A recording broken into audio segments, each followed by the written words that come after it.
You know, it's funny. I'm looking at I want to talk to Eric the Midget. He's on the phone. Uh-huh.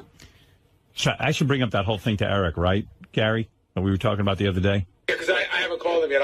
I'm pulling a voicemail, too. He's got a whole new agenda about, well, I'll play it for you. But, yeah, you should talk to him about that thing we were talking about. No. Eric. Good morning. Morning. Eric wants to do red carpet interviews for us. Uh-huh. And Gary even came to me and a lot of other people and said, don't have Eric do it because he's such a pain in the we send him that, first of all, he won't answer the questions that we give him to ask. You know how Eric's all starstruck and he's always trying to network himself into something. And so then Gary said, but Eric called him and said that he would ask whatever we wrote down on the piece of paper, you know, within reason. You know, I'm not going to get him.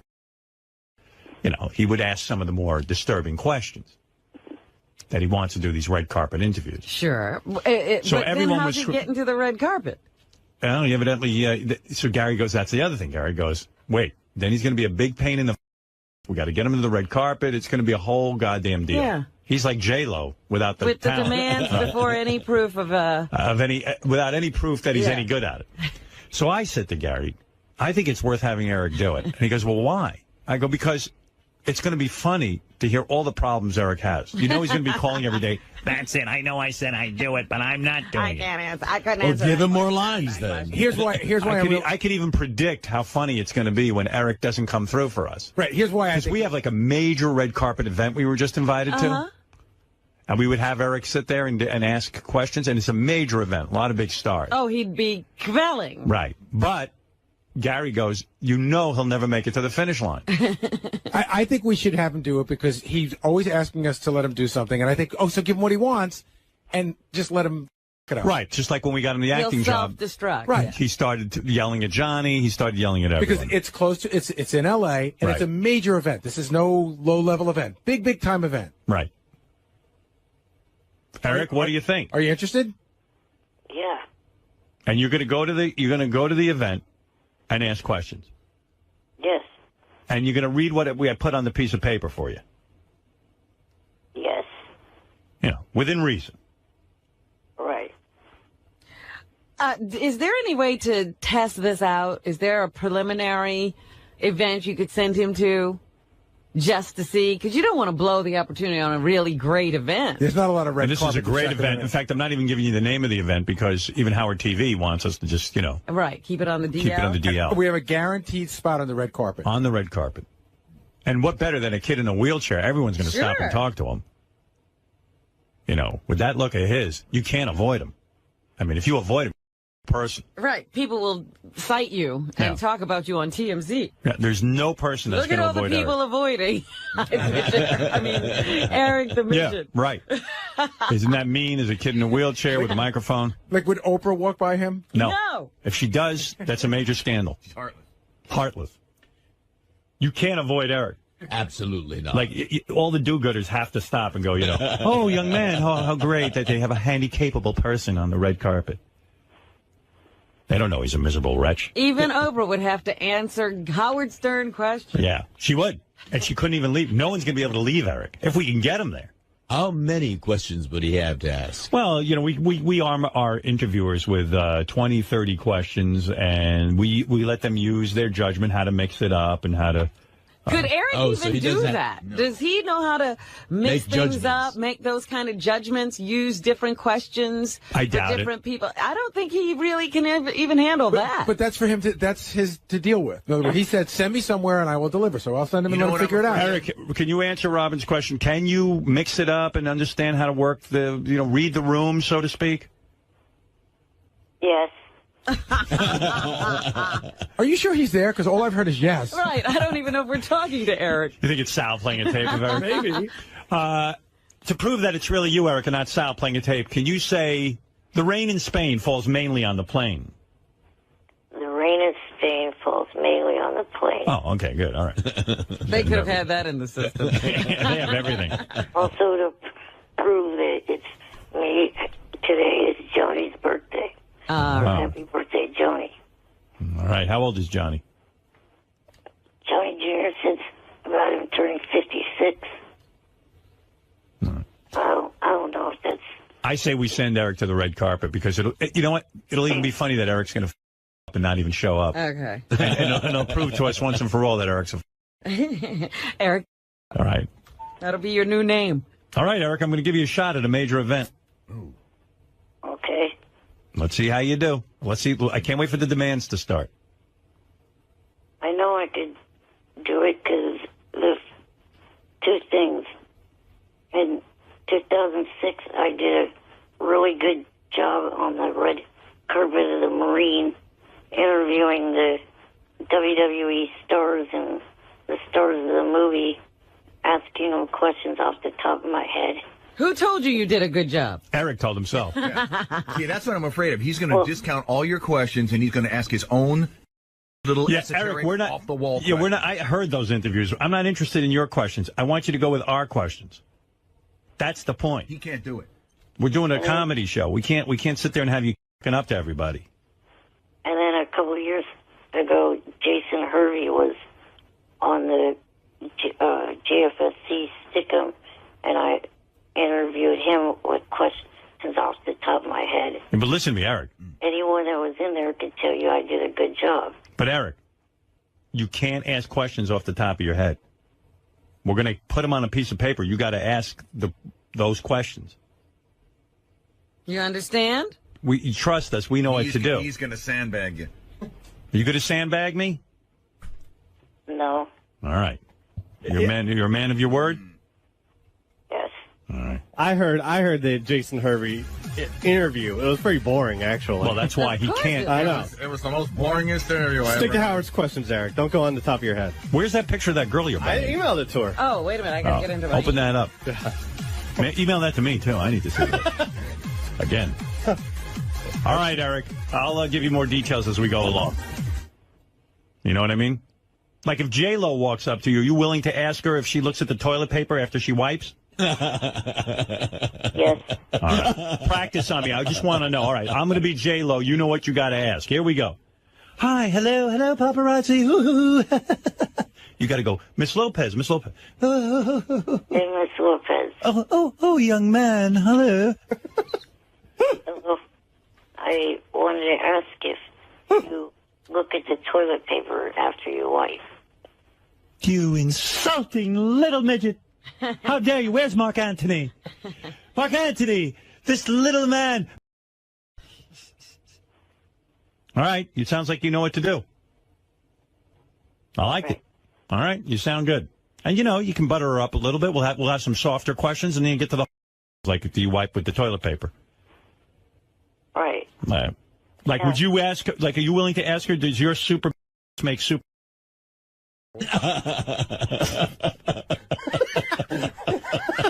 George, why don't you do that? Excuse me, Miss Lopez, does your super make super big turds? Eric, you know what I mean? I'm not. Oh, the humor here. You gotta have balls of steel. Right. Right. You're gonna be okay with it? Yeah, I'll be all right with it. All right. All right. Okay. I'm going to give you a shot then. You're willing to trust him. What's the matter, George? Trying to contain myself. George is losing it today. Now, you know what? I sit in my room all weekend. You need to recover from all this. Where can I go? Hilarity. George is having the best time. Oh, Yeah. my. Yeah. Oh, my, I wish I was having as good a time. We used to write questions for George, but now we know him. I'm on to the game now. Right. George used to run from these questions. I did, as a matter of fact. I got one of those questions at a Star Trek convention. What was the question? I can't remember, but it was something about having a course with the female alien. And her orifice was near the top of the head. creature. Yes. Hey, Mike, what did you want to say to Eric? Oh, I think he's a lying little. He's always sticking it in your back, Howard. I don't know how you can trust him. I'm going to give him a shot. I'm going to give him a shot because, you know what? Believe me, I think he's lying to me now. I don't think he's going to come through. No. Yeah, he's not going to. He's going to get there and fly off the top of his head. Yeah, Of course. I think he's going to get to the red carpet and he's going to the most boring questions and not do what we ask him to do. Absolutely. Look what he did up there in the French. Scene and everything like that. Poor John Langford, he didn't want him up there. Right. Come on, he's getting pressed and he's got notoriety with you guys. You got to be thankful. You got to be kissed. All right, Mike. Well, let's see what happens. This is an experiment. We're going to give Eric his shot. All right, I'll be listening. All right. He says he can ask the tough questions. Like, did you ever let one of your chihuahuas private parts? Mike is another. He said I was in France. I don't know. Canada. France. Same thing. All right, Eric, you're on. I wasn't even in the French part of Canada. I was in the British part. And by the way, is your assistant there going to put up a fight with you going to the red carpet? Does he approve of this? Yeah. You discussed it with him? Yes. He's willing to stand there on the red carpet and help you. Right. Okay. There is a test on Monday if you wanted. American Idol has their auditions in San Francisco. No, I'm sending you to a major red carpet event. Like, could you, like, are you going to, would you say to J-Lo, have you ever seen a midget? Right. Can you ask her that? Yes. All right, then you're my guy. And then when you say you want to see my... Can you ask George Clooney the same question? Howard, I just want to check, Eric, you said you don't say the word midget, but would you say it if we wrote it for you? Yeah. All right. The guy's a team player. He's on my team now. I'm shocked. All right, Eric. He's cooperating so far. You won't change it to, you won't change the question, for example, to like, have you ever seen an actor's? Or a little person. Yeah. I'm quite sure they probably have seen that. Right. All right, Eric. All right, so it shows you he gets it. All right, Eric. Discussion over. I'm giving you a shot. Right. I was just thinking with the American Idol one, that would be funny, me interviewing some of the weirdos that would show up to that. Yeah, well. Well, but let us do the program. Yeah, let us start with this, and we'll craft some very interesting questions for you, and you'll be on a major red carpet. That's for sure. Right. All right. Good luck. Okay. Thank Later. you. All right. There he is. If he asked me for a shot, I'm giving it to him. And I'll tell you why I'm giving it to him. Because I think he's going to f this up. That's what I think. Eric the Midget gets the green light to work the red carpet by asking J-Lo about his midget and agreeing not to add any questions of his own. Right. And anything else that happened today, we'll talk about on Wrap-Up. Yeah, Eric the Midget saying that he'll ask whatever questions we write down. Even if he meets J-Lo, he's going to ask her with her does she get super big. He said, Right. we'll have to see. We'll have to see. All right. Speaking of J-Lo, Eric the Midget gets the green light to work the red carpet, provided that he asks the questions that are written, no matter how graphic or offensive they might be, and he agrees to not insert any of his own questions in there. Gary, will he be able to do that? I hope so, and I hope he'll be able to work with me because I'll be the one who'll be talking to him and guiding him, and we've had our differences, but I want him to do the best that he can. My whole wrap on this is, and I'll be really upfront, I don't think he can do it, but he's asked for the chance, and I'm like, okay, maybe if we give him the chance, he'll either shut up or perform. Why don't you think he can do it? Because everything bothers him. I need this, I need that, I can't ask it. But today, I have to say, based on his attitude today, I'm having a big change of heart. He was there. There was no complaining today. No complaining at all. He did what was asked, and I guess we'll see what happens when he eventually gets the red carpet. I see Eric the Midget's on the phone, but I'll have to get to him later. I don't want to keep Whitney waiting. Eric's being the usual pain in the ass. Deal now. I don't know, but I'm probably going to take him off the red carpet job. Well, that didn't last long, did it? Wait till you see the letter he sent. Just as a preview to that conversation. Yeah. Hey, Eric, I'm going to deal with you later, but he sent me a letter, and among the things he's now saying, that he won't ask the questions we write for the red carpet. And that was the whole deal. Yeah.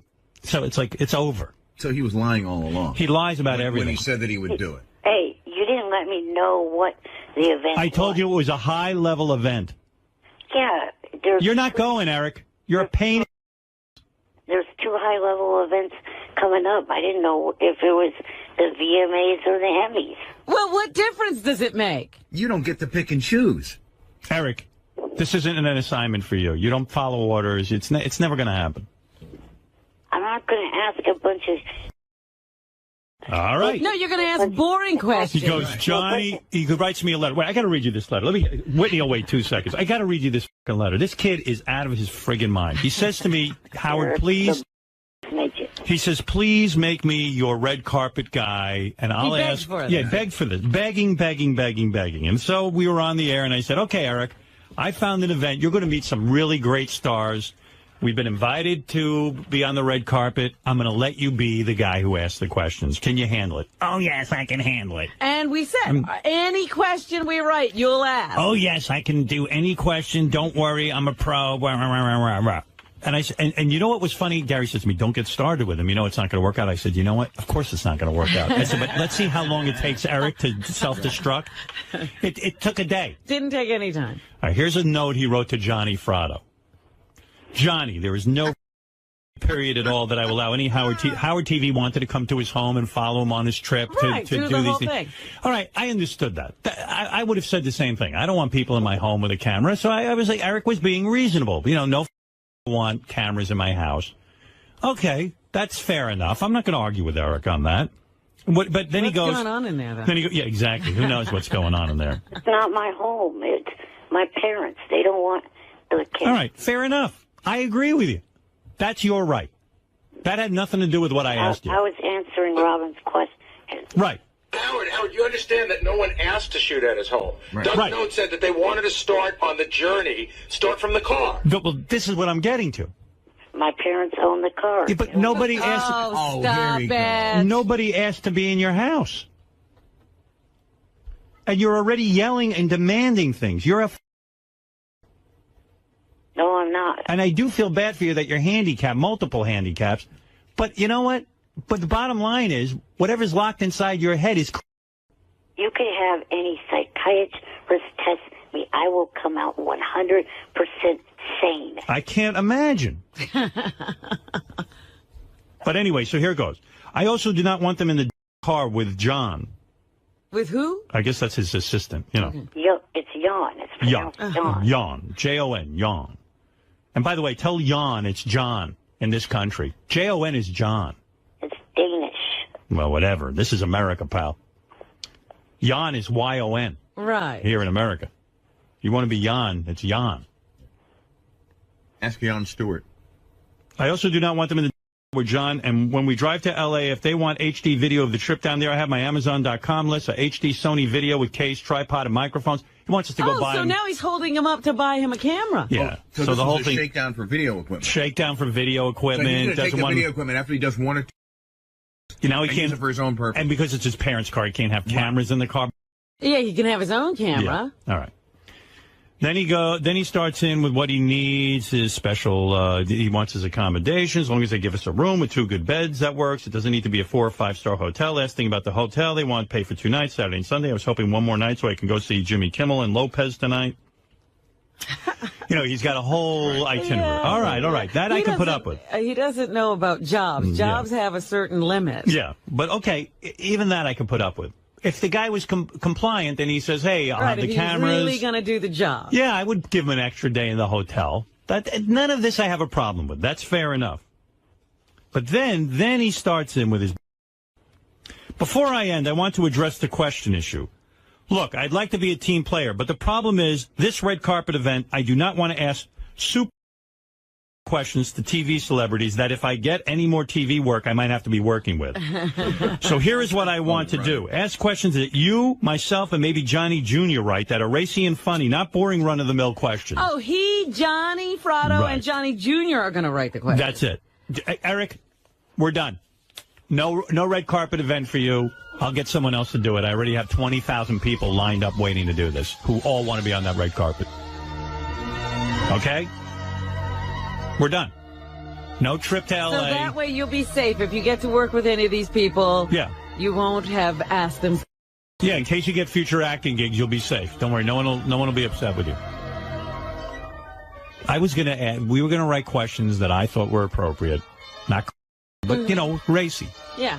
What's a racy question you're going to ask, Eric? You can't even think of one. Eric. Not off the top of my head. Yeah, of course. Eric. This is my living. This is what I do. You want to be a part of it? Follow orders. I mean, this is a disaster. So is it done? Done. All right, Eric, you don't have to do anything now. You can just sit in your room. Eric. The weekend of the event, you could be in your room. You'll be safe. Your parents won't be bugged. See Lopez or Jimmy Kimmel either. None of my cameras will be there. Jimmy Kimmel, Jimmy Lopez, everyone will be, away. You'll be safe. Eric. Have a nice life. Ridiculous, midget. You're nuts. You tell me you're not going to be a pain.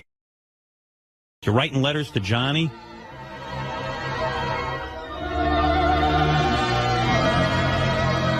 Johnny, what's with this?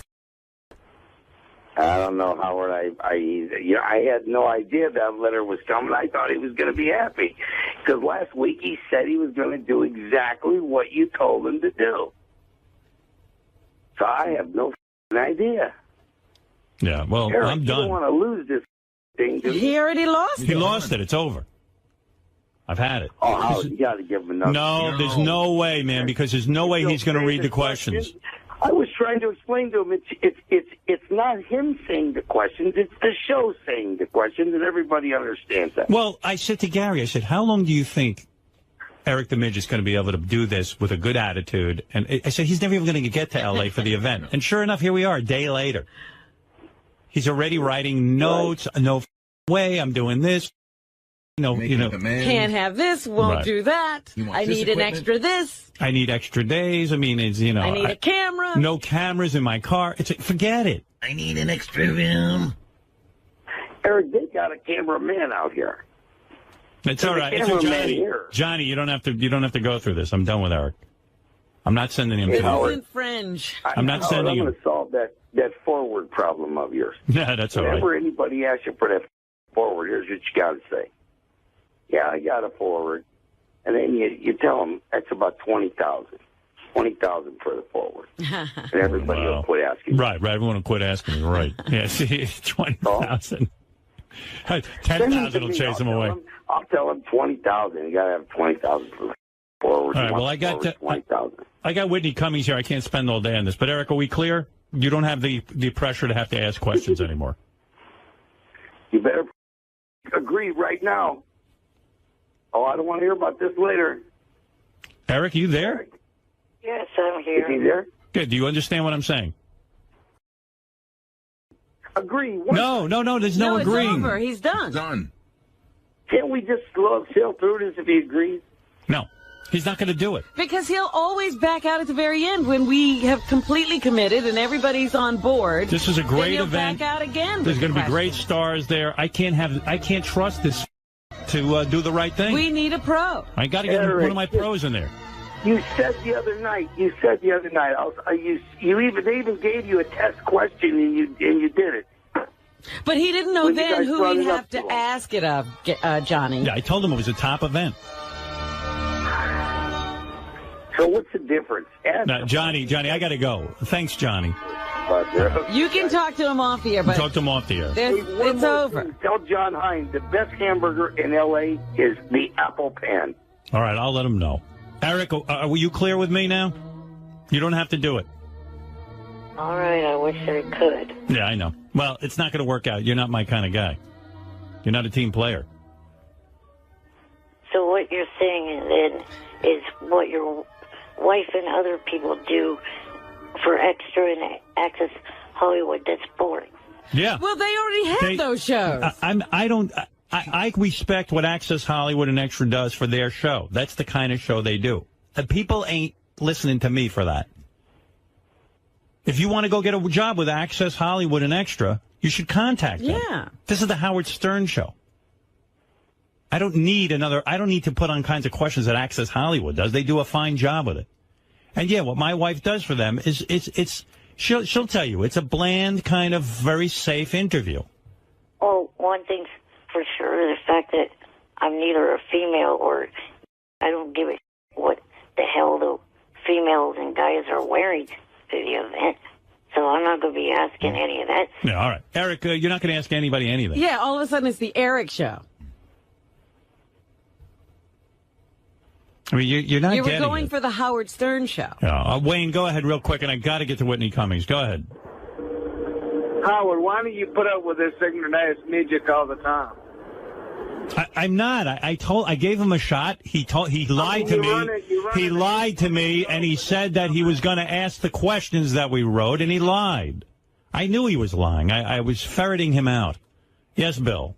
Hey, this guy is such a f***ing ingrate, Howard. What happened to the real doll that you were making? Please. Please. All right, Eric. Yeah, listen. Just don't waste my time and write me angry letters. I wish you would reconsider this.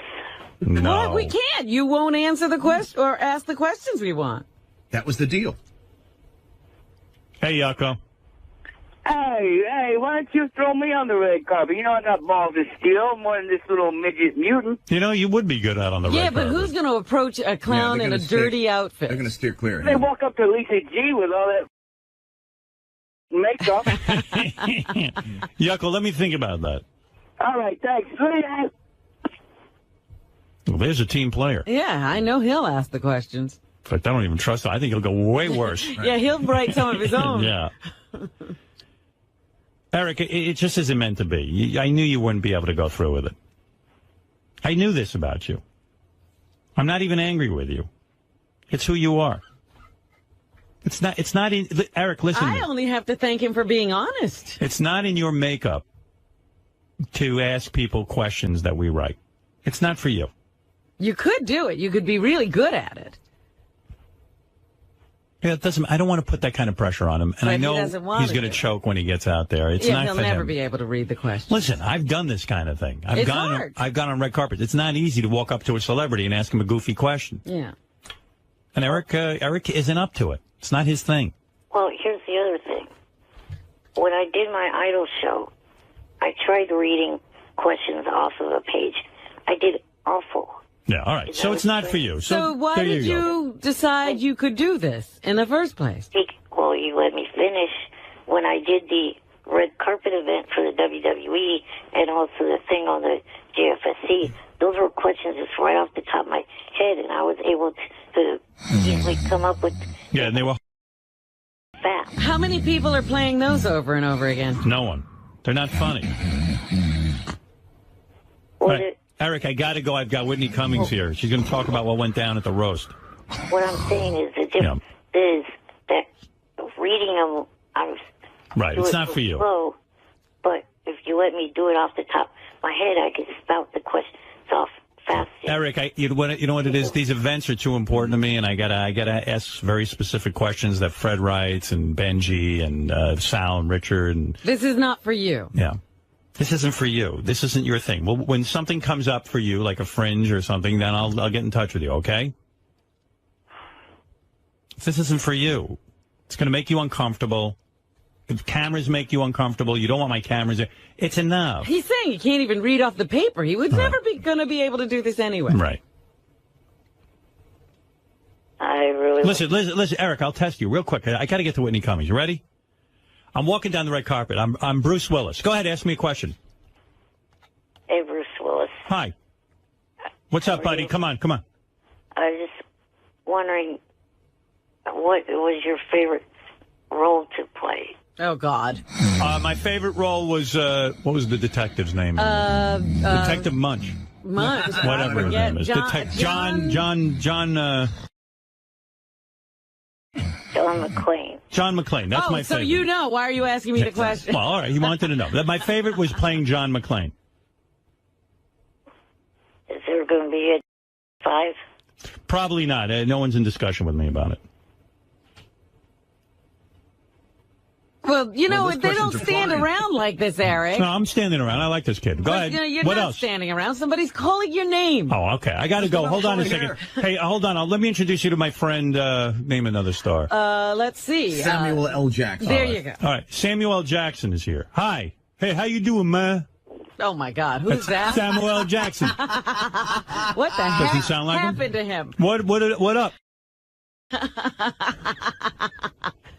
What up? I was wondering how, on average, how many times a day would you say that you use the F word? Man, I don't give a man. I'm about it, man. I do it all the time. Not in my movies, of course. Wait, here's Governor Arnold Schwarzenegger is coming in. Hello. What is the question? I was wondering, are you going to be in the sequel to The Expendables? Yes. Yes, I will be. Oh, man. All right. Listen, I got to go. Eric, thank you. That's pretty good stuff. It's fascinating. For some show, but not this Not for this show. But I love you, man. Don't worry about it. It's no big deal. We have plenty of people who can fill your spot.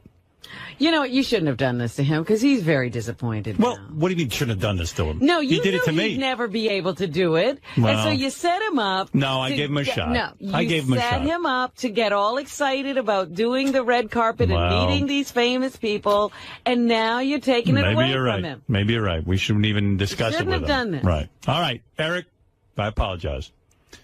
I wish you'd reconsider. Nah, There's nothing to reconsider. Eric, I need my questions asked, not the ones off the top of your head. The ones off the top of your head weren't that bad. They were great. Like, what's your favorite movie role? But Will there be a fine? Will there be a sequel to The Expendables? I'm into numbers. How many times you use the F word? 5. All right, Eric, I got to go. Okay. All right. I mean, I don't know how I can reconsider this. Do you want to read our questions?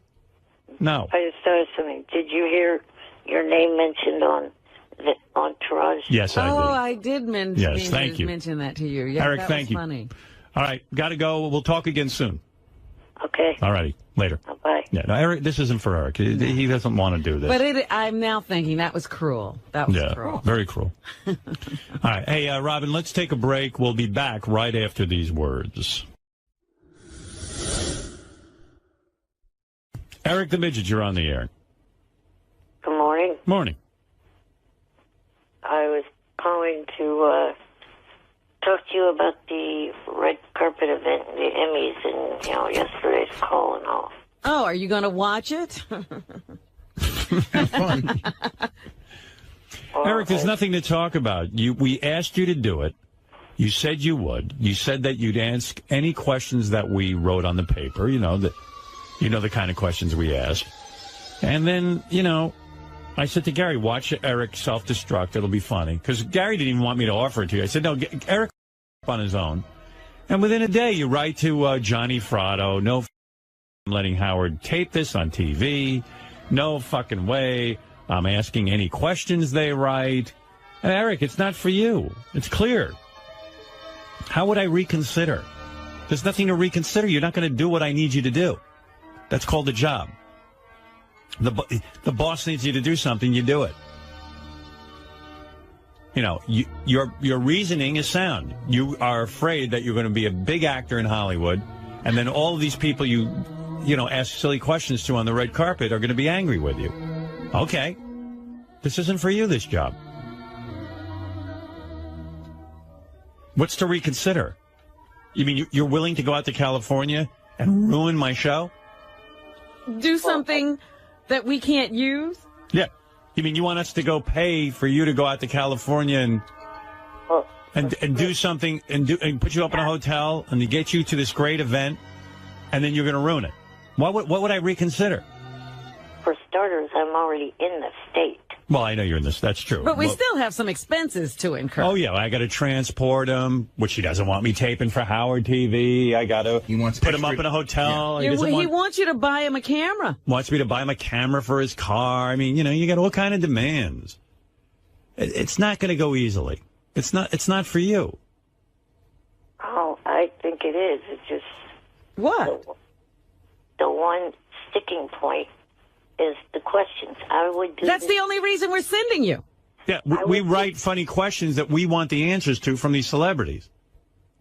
I would do this for you or any other show if You do it for another show. That's a good idea. If it wasn't for Do it for Riley's show. Riley Martin show. if it was not for the questions. Eric, you're missing the entire point. The whole point is that we want to ask our questions. That's the whole point of sending you there. They're juvenile. Exactly. That's right. Right. Now you're getting it. And your point is? They're below me. Well, then you're staying home. That's why you're staying home. You're too good for it. You're absolutely right. We're below you. And I got a bigger question for you, Eric. And you can below me. Are you really so delusional that you think that if you go to an event and you insult Bruce Willis, that you're never going to work again, as opposed to the fact that you're never going to work again because you have no talent? Are you so delusional that you think I would spend my time awake listening 1 hour show instead of sleeping? What 1 hour show? The The one that follows this show, you moron. So I don't understand the question. You scored the highest of everybody on that IQ test. Yeah, right. I say that test was fixed. And I say that you're not that smart. Are we testing Eric's IQ? No, he won't let us. Of course, that became an issue. He says he thinks the test is fixed. He won't take a test because it must be fixed if I scored high. Right. Retract that. Will you take it? I never said that. No one set it up for me to take it here on the West Coast. Okay, Eric, will you take an IQ test if I set it up tomorrow? Yes. I said we should just set it up without. Well, set it up. I'd like to know his IQ once and for all. We're going to set it up. All right. I mean, it won't happen tomorrow, but within the next week, I want to send you for an IQ test. I believe I by 15 to 20 points. You say his IQ will be around 100. The guy, Eric, what's 9 times 8? Yeah, Eric, what's 9 times 8? That would be 72. Okay, what's 9 times 7?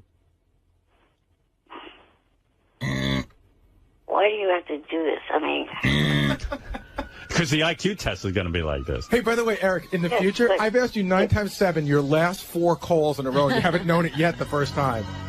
The IQ test you get to take on a complete night of sleep.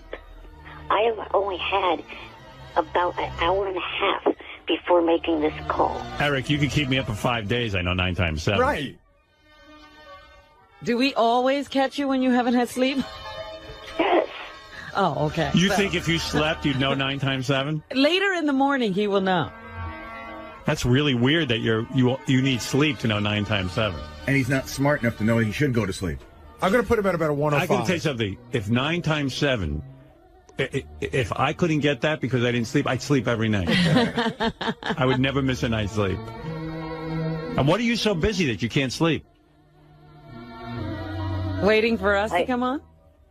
No, I stay up till the news is over, and then I go to sleep. But, I was talking to Johnny for a while. So how many hours of sleep? I mean, how long did you talk to Johnny? For maybe an hour. All right. Jeez. So, poor Johnny. Yeah, Johnny's got Eric and small kids. He's got for somebody who doesn't work, he's got the busiest schedule. Right. He was calling me, so. Right. So what time did you get to bed? About midnight? The news is on at 11. Sometime after midnight. Yeah. And so that should have given you at least 6 hours of sleep. Not really. He's on the West Coast. Oh, right. That's right. So you had at least 3 hours. You should know 9 times 7 after 3 hours. After 3 hours, you should know 9 times 7. Yeah, I don't know how he's going to... Gary might be right. Gary might at least 20 points. What? 63. Okay. We don't even remember the question now. You're screaming out 63. Well, it took him a while to find his calculator. Right. No, I don't have one in my hand. So it's on the desk. What times table could you do right now on limited sleep? I don't know. Mm-hmm. Well, you better get a lot of sleep before that IQ test. He says he'll get a full night's sleep. All right. But I don't see how he could be that bright since he doesn't understand that those questions are the only reason to send him to the red carpet. Well, I know. He goes, the only sticking point is I don't want to ask you a question. It's the only point of sending him. Hey, Johnny, why are you on the phone with Eric for an hour? Oh, Howard, you have no idea what's going on here. I'm sending it to you guys right now. Eric, one of the things that you don't know, Howard, is that we got him a deal with Visa.com. Right. And to support, they want him to be the Visa ambassador. Wow. And I'm very concerned because there's something in here that Eric signed, but I don't know if he realized he signed it. And that is to do this Visa thing, and I'm sending the agreement over to Will right now, and Gary, he has to be dressed like a bee. Right. What's the hang-up? Well, I want to make sure there is no hang-up because he already signed it. So you don't think Eric knows that? You're telling me Eric got a contract with Visa.com and a paying gig, and all he's got to do is dress up like a bee? Yes. Do you know that, Eric? No. Were you on when you made that deal? No. This was done in the daytime, and Eric, you got the contract. I can show you that what they have right now, you have. And it does say that you got to dress like the bee. Well, how many times a day does he have to be? Does he have to be 24 hours a day? No, it's a lot of big events. He gets to go to an Oakland game and all kinds. They got him all kinds of stuff. Dressed as a bee. Dressed as a bee. Yeah. You really think that I would dress like a bee? Well, there's one more thing. You're dressing like a rat tail. Gary got it right now. Wait a minute. There's one more catch. Jan, his roommate Jan, has to. And by the way, Howard, Jan. Wait, Johnny, did he sign this already? He signed it. It's done. So, Eric, what? Eric, you got it. And Johnny, did you negotiate the deal? I negotiated. It's a wonderful deal. Gary and Will both have it right now. Did you tell Eric ahead of time that he had to be dressed as a bee? It's in the contract. Yeah, but I'm saying, did you explain it to him? No. You told him to read the contract. I told him to read the contract like you got to do business. Right. You read the contract. It says there could be costumes and things involved. How long is the commitment? 6 weeks. And it can go longer. If he does it right, it can go longer. Is it good money? So now after the Emmy thing, though, now I'm getting a little paranoid because, you know what I mean? Is it good money? It's great money. It's amazing. You got the contract. Will and Gary should have the contract right now. And what does Jan have to do? Jan has to dress like a flower. I guess that's not going to happen. What? I said, I definitely know that's not going to happen. Well, then how could you sign a contract? Then how can you make any money? You agreed. And by the way, Jan's last name is Johnson. Jan Johnson? So it's Jon. It looks like John. So why isn't it Jan Johnson? Hey, Johnny. Hey, did you? So did John sign the contract? Jan? No. So you can't compel him. You can't compel him to dress as a flower, but Eric's got to dress like a bee. They want both. And they got the costuming and they got everything ready. And if you look at the contract, look at what they gave him. Wow. No, hey, Eric, are you going to do it? Hell no. There's no way I'm dressed like a bee or Jan's dressed like a flower. You could at least dress like a bee, Eric. It's no big. It's bees. It's a mascot. It's wonderful. I don't care what animal the company is. What is the big deal about being dressed as a bee? Isn't everything he wears doesn't look like a costume? Yeah, if I was Eric, what's the big deal about being dressed as a bee? For bees? I'm not. Yeah. Why don't you go do the red carpet thing, dressed like a bee, and no one will recognize you on the carpet when you're. No, but it's an acting gig, basically. That's exactly right. There are famous actors who played the Fruit and Fruit of the Loom commercials. Right. That's right. At least you don't have to be a fruit. Like, what famous actor would that be? Oh. George Clooney. Right. The apple. Jennifer Aniston. I think she was the grapes. Who knows? It could lead to more acting work. Maybe next time you'll be a bedbug.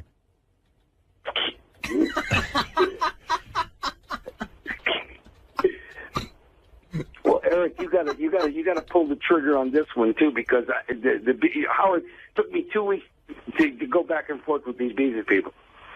2 weeks. Wow. All right. Well. Then after last night, I got completely for this thing with.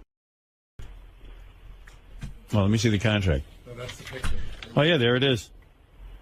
Here's what they want. Here's Eric in the bee costume. Oh, that's so good.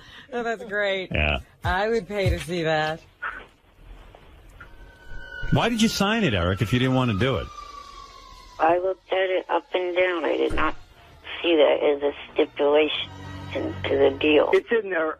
It's in there. What paragraph? You know what, Howard? I'm not looking at it. Okay. It's in there. It says something about costuming or wearing their T-shirts and stuff like that. Anything that they want him to wear.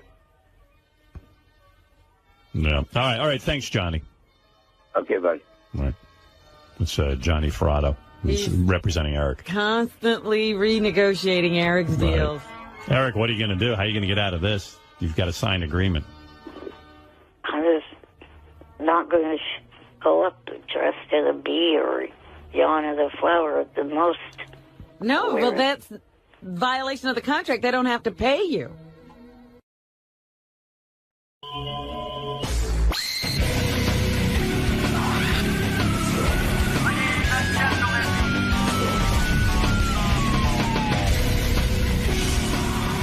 Here we go again. 5 more years. Happy New Year, everyone.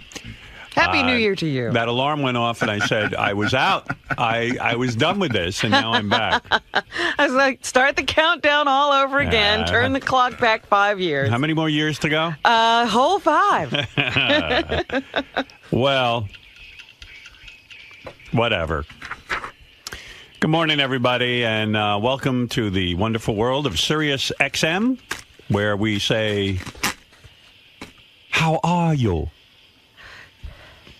So where do you want me to begin? You want me to begin with things that we missed while we were away for 2 weeks, like Rex Ryan and his wife, or do you want me to... What in the world is going on there? Because I was out of the country, and I was only seeing dribs and drabs because there was no television where I was.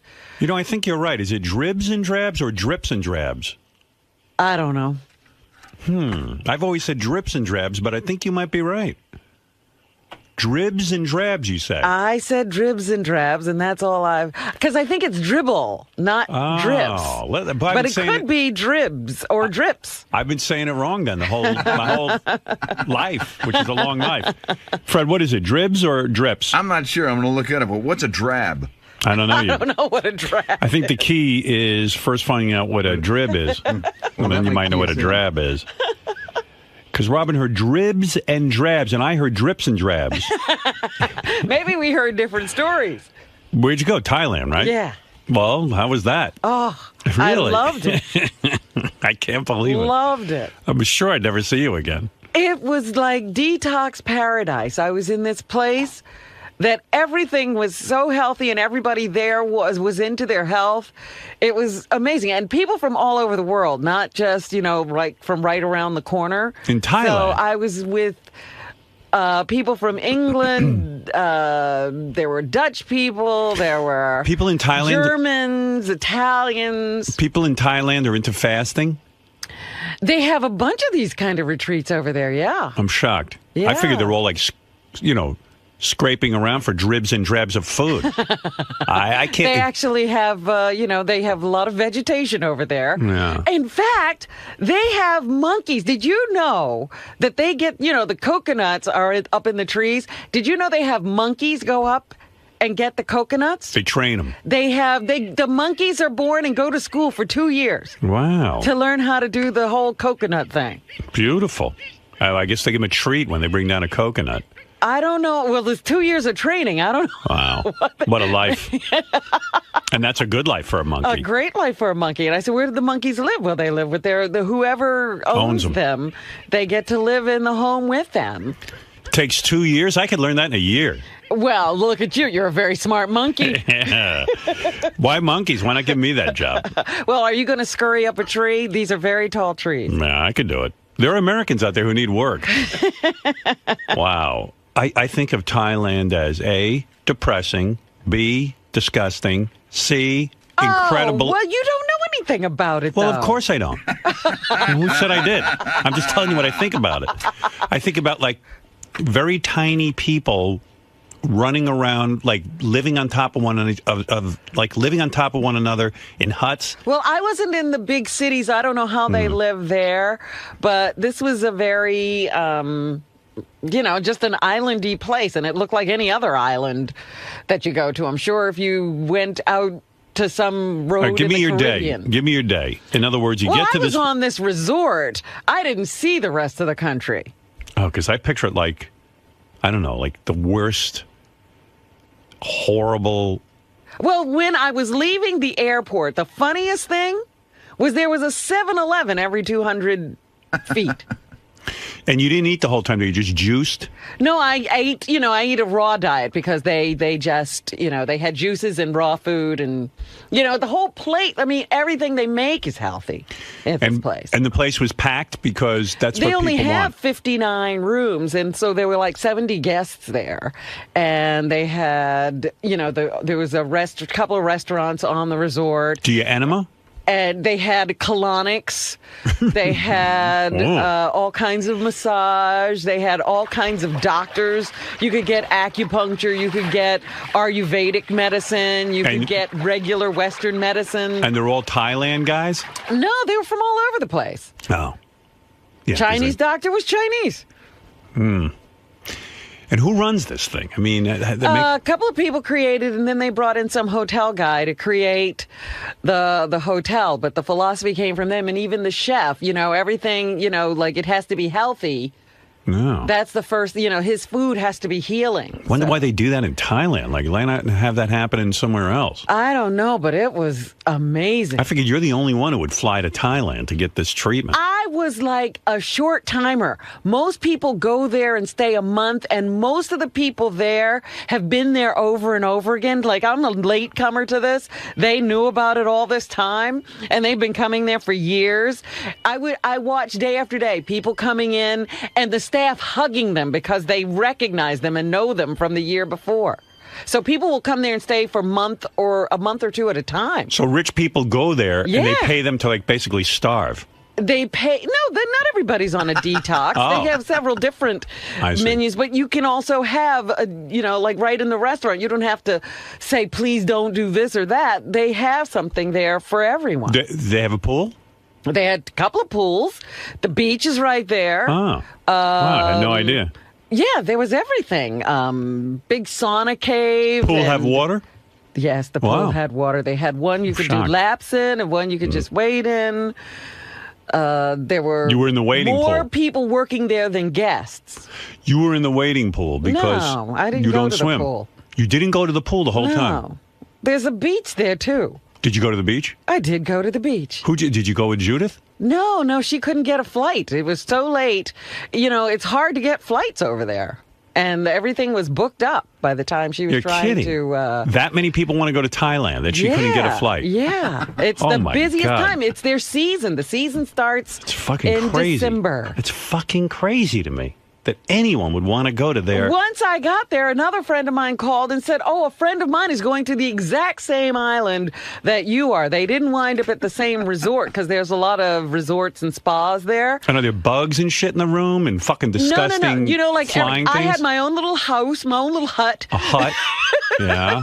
And the bathroom is sort of like an outside thing. Did you meet But it's- people there? Yeah. Were you the only black person there? Yes. I knew that. But there were Asians, there were Right. Indians, there were people from all over. Were they all fascinated with you because you're black? Nobody cared. Look at her. This is first time I see black. She must work here. The Indians were looking for the rest of their family. Oh, yeah? Where's so-and-so? Where is our large family? Keep an eye on her. We need a table for 8. Did some of the people want to like touch your hair because they never felt the black? One of the I was Thai kidding. people finally, like one day I was in a colonic room Mm-hmm. and this Thai woman was talking to the nurse and the nurse said, "Oh, she's asking about your hair." You have beautiful hair. May I touch it? Well, the Thai people don't talk like that. That's the Indian people. Well, that's everyone outside of America to me. May we touch your hair? How do you do Is with that Thai? real? May I touch your pussy as well? You know what was really... Where'd you learn that word? Everybody bows to you in Thailand. Good. And they go, Sadika, Sadika. Do you need Sadika. Sadika? Yes, ka. Good morning, ka. You know what that means? You rich fucking asshole. What are you doing in Thailand? And by the end of the week, I was bowing and going, Sadika. Fuck me, suck your dick. Who knows what you're saying? Kiss my ass. Yeah. Were the locals impressed with the size of your chest? Because over there, women don't have big breasts. No, they didn't really say much about that. And you I didn't don't want to see recall. them? No. When they gave you the colonic, I bet you the women were like, look. No. Look at this. But they were so sweet. Yeah. Such sweet people. Expensive, I bet. Oh. I mean, you got people over there just servicing you constantly. You could, you could do nothing for yourself. Right. It was amazing. How do you know Sadi Ka doesn't mean you have gigantic breasts? Because everybody was saying it. They were saying it to guys, too. Don't you think that people over there aren't that sweet, but that they're sweet because you're paying them? Well, the other thing that was interesting was like everybody was beautiful. I was like, wow, these Thai people are really beautiful. And they then hired on them. my way to the airport, You saw real Thai I people. saw some real Thai. It's like, oh my God, they hired every beautiful person in the country. Wow. So you liked it. Oh, And how long God, were you yes. there in Thailand? From the probably about 10 days. Yeah. Wow. I couldn't last anywhere 10 days.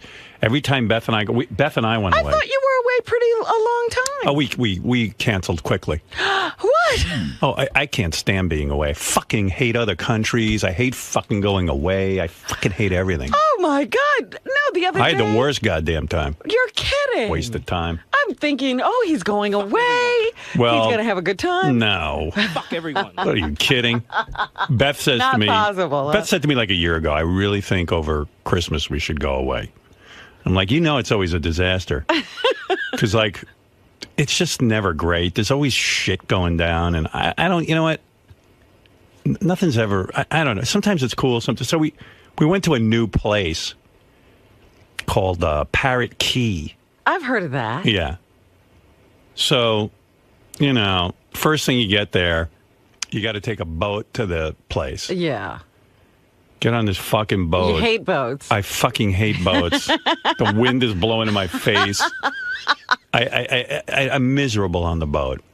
But okay. But is it a long boat ride or About 40 minutes. Oh. Seemed like an hour or two. Seemed much longer.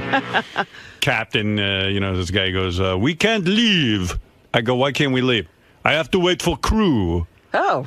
I go, the crew? How many people? It's just me and my wife on here. It's a 40-minute boat ride. What crew? You need a crew? He goes, we need crew. And I'm like, okay. And now I'm starting to feel like, Gilligan's Island. This guy's skipper, and we're waiting for Gilligan. I'm going to get lost at sea. So now the skipper's yelling and screaming for the crew. I'm figuring like 10 guys are going to get on. One fucking kid comes out. That's the crew? That's the crew. This is who we've been waiting for. He's yelling and screaming. Now I'm in the middle of a fight. They're yelling and screaming. So it was the skipper and Gilligan. Yeah, and then he starts driving this fucking boat. I go, I'm going down. Who is this guy? I don't know him. He probably doesn't know how to run this boat. And the crew apparently gets on, and I'm like, well, why did we need him? I even said to the guy, I'll be the crew. What does the crew do? The crew does nothing but sit there. The crew came on and gave us a lecture on safety. Oh, like the stewardess in a plane? Yeah, and he was just, young black kid. I was on one of these islands. Everybody's black except for the rich Americans. Of course. And the British people or whoever else, So But they appear to, at this place, seem to have a lot of, like, Thailand-type people. I don't know exactly where they're from, but they look like sort of Chinese.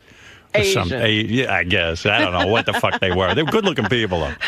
They got some good-looking Asians over there, too. So I don't know what culture there is. Right. But the guy was very nice. It's just they didn't have it together. Even when I left the island, I had to get on the boat. The crew was missing again. The crew was never there. The crew, and they yell at each other, these two guys, because it's one ride. Where the fuck does the crew go? So anyway, we go into the island, and every minute on this island, they're like, it's super exclusive, blah, blah, blah. Then every minute they go, there's Bruce Willis' house, Donna Karen, Keith Richards' house. They point to where the house is. So it's exclusive, but everybody knows. Everyone knows. And who's there and where they live. And the big deal is that Keith Richards, Bruce Willis, and Donna Karen all have a house there. Like, you just want to strangle everyone after a while and say, fuck you. Don't you think? Does anyone not tell where they live? You know what? I can say the Thai people were very discreet. Well, who the hell lives in Thailand? No. Everybody comes there. And I remember talking to the Chinese doctor. He says, I was once invited to America by a guy who makes films, but he wouldn't tell me who it was. Oh. How disappointing. I was like, I wonder who he was talking to. So I think I don't even know. Every time they tell you that's Bruce Willis, it's a different house anyway. Right. So you don't even know if Bruce Willis has a house there. Yeah. And then there's a dumpster next to us. It goes, oh, that's where the crew lives. Oh, okay. So anyway, we get there, and the weather was kind of iffy because it's only 3 hours from New York. So yeah, I was wondering what kind of weather you were going to get. Every day was very windy, very, very strong winds. So we bundled up by the pool. Oh, God. But, of course, the day we were leaving, it was very nice and calm and wow. 80 degrees. Geez, see, you should have come to Thailand with me. It was 85, 90 degrees every day. Yeah, but how long were you on a plane for? 16 hours to Hong Kong, and then 3 hours to Koh Samui. Yeah, that is not going to happen. Not with you. Koh Samui is not in my future. So I... That's what I was sitting there going, he could never make this. Koh Samui sounds like death. Baba Booey. Koh Samui rhymes with Baba Booey. That's true. Fafafuhai. Baba Booey. Baba Joey Booey. Boots, by the way, very busy Times Square New Year's Eve getting himself on TV with Baba Booey. I'll play those for you later. Yeah, fabulous stuff. Baba Booey.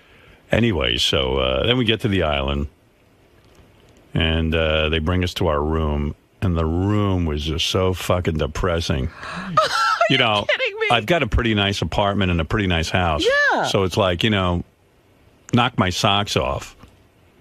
Get in this fucking room, it's just like, whoa. Oh.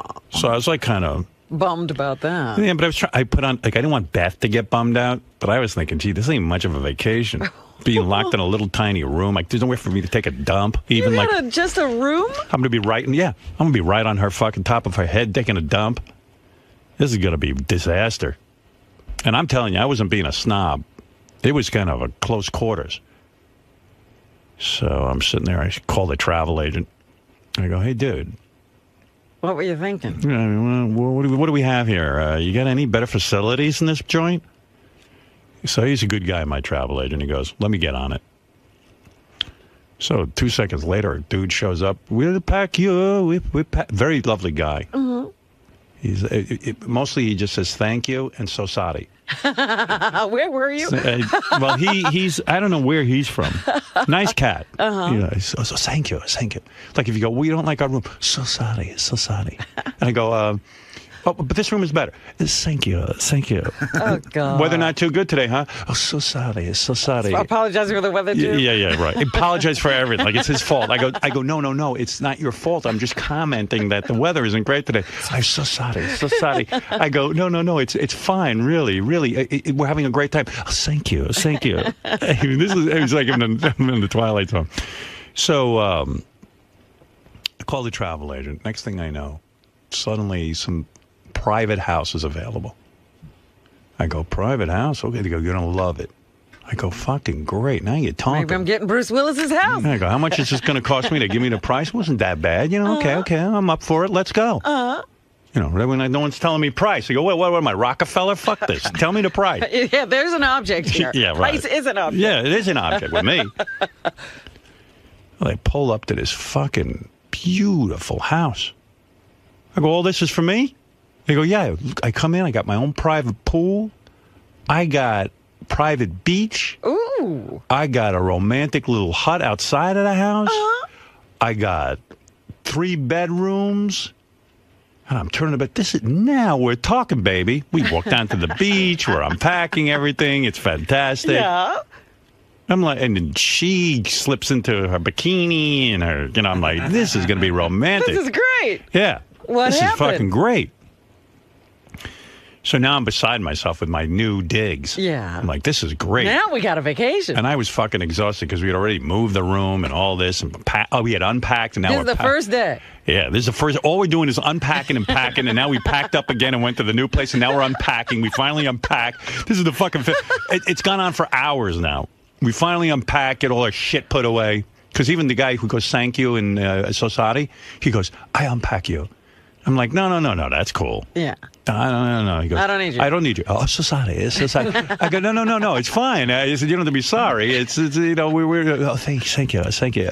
So he was very accommodating. So after we unpack and pack and fuck it, I mean, this is going on for hours. I got a splitting headache, Go out on the beach, we're hanging out. And now, Beth and I are like, we're so into it. And I go, baby, I'm really backed up. I'm pent up. And I was thinking about you. How you always have furniture's even sexy. And I said, I'm laying on this like chaise lounge, chaise lounge, whatever you call it, whatever it's called. And, and Beth was experiencing her time of the month, and yet certainly amenable to servicing me. She's feeling romantic. Her man's got her in a big house. And, right. We're enjoying ourselves. And so we lay down on the bed, and, we lay down on the chaise lounge, and I receive favors. And everything's feeling really good. I'm going, this is going to be a good fucking vacation. All right. Finally over my, fear of flying. I got on the fucking plane. I went. We got here. Let's enjoy it. Yeah, it's going to be great. Yeah. So what? We had pack, unpack, pack again. Let's put that out of our mind. And unpack. So after our lovemaking, we went over to the bed, the beautiful bed that, and we were laying there in the bed. And we decided to do our transcendental meditation, take a little nappy before the beautiful dinner. Yes. And I don't know, I'm starting to get itchy, I'm like scratching and scratching. And I said, oh, this is me paranoid because I'm in a warm environment. It's not my home. So Beth says to me about 10 minutes into my meditation, which you never talk during, but this time she needed to. She said, do you feel itchy? I go, yeah, I do too. Don't tell me. So we look down on the bed, and we're covered in ants. They're crawling all over. Now, when I say ants, these are like ants you've never seen before. They're tiny little itty bitty ants. They almost look like they're like fish, but they're swimming over you in a sea of ants. Encapsulating you. You should have come to Thailand. Wait a second. Thailand? I'm never going anywhere again. So there were no ants. I go, what the fuck? In a bed? I said, is there food in the bed? Is there... Yeah, why are the ants in the bed? Well, now I'm fucking flipping out. So I get the Society guy up, and I go, hey, dude, there's ants all over us. What's going on in this house? And you're itching. He goes, Society. I go, this is crazy. I said, I've never seen... ants in a bed. He goes, must be because you bring food in there. I go, we don't have any food. But your wife drank coffee. They smelled the coffee and came out. Oh, get out. Well, he's trying to figure it out. I go, you got to fucking be... These are coffee ants. I go, you got to be kidding me. What are you talking about? I said, she didn't bring the coffee in the bed with her. She drank in the room for a second and put it back in the kitchen. Society. Okay. He goes, don't worry. Take care of it. All right. So we go out to dinner. And I come back from dinner, and he says, be careful. The floor is very sticky because we had we washed down the floor with certain things.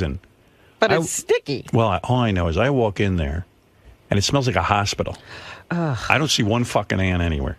It's like ant holocaust. There's not, they got wiped They must out. have swabbed the decks with everything. I'm sorry. And the smell is a little weird, but we go to sleep that night. And I wake up with a massive headache. And Beth's glands are swollen. Oh, my God. Now we're like, what do you think's going on? I go, so Beth tells me I'm just being paranoid. Now you're poisoned. Yeah, well. We go out for the day. Every time I come in this room, I get a fucking headache because I don't even want to be in there. So then I come back in the afternoon and I go to wash up and I take a little washcloth. I pick up the washcloth and it's covered in not 100 ants, not 1,000 ants, 1,000,000 ants. The washcloth. I go, these are ants that live on inanimate objects. There's no food. And then I'm realizing maybe it's because I wipe my mouth with toothpaste. Oh, stop. And I think they eat the toothpaste. Oh, these are starving ants. These are fucking crazy motherfucking ants. They're back. So I called the society guy. He goes, oh, society. What day is this of this vacation? This is day 2. Society, you must use toothpaste. No. He goes, Society, I get rid of ants. So I go, okay. Come back after lunch. No fucking ants. Okay. Sit down at my computer.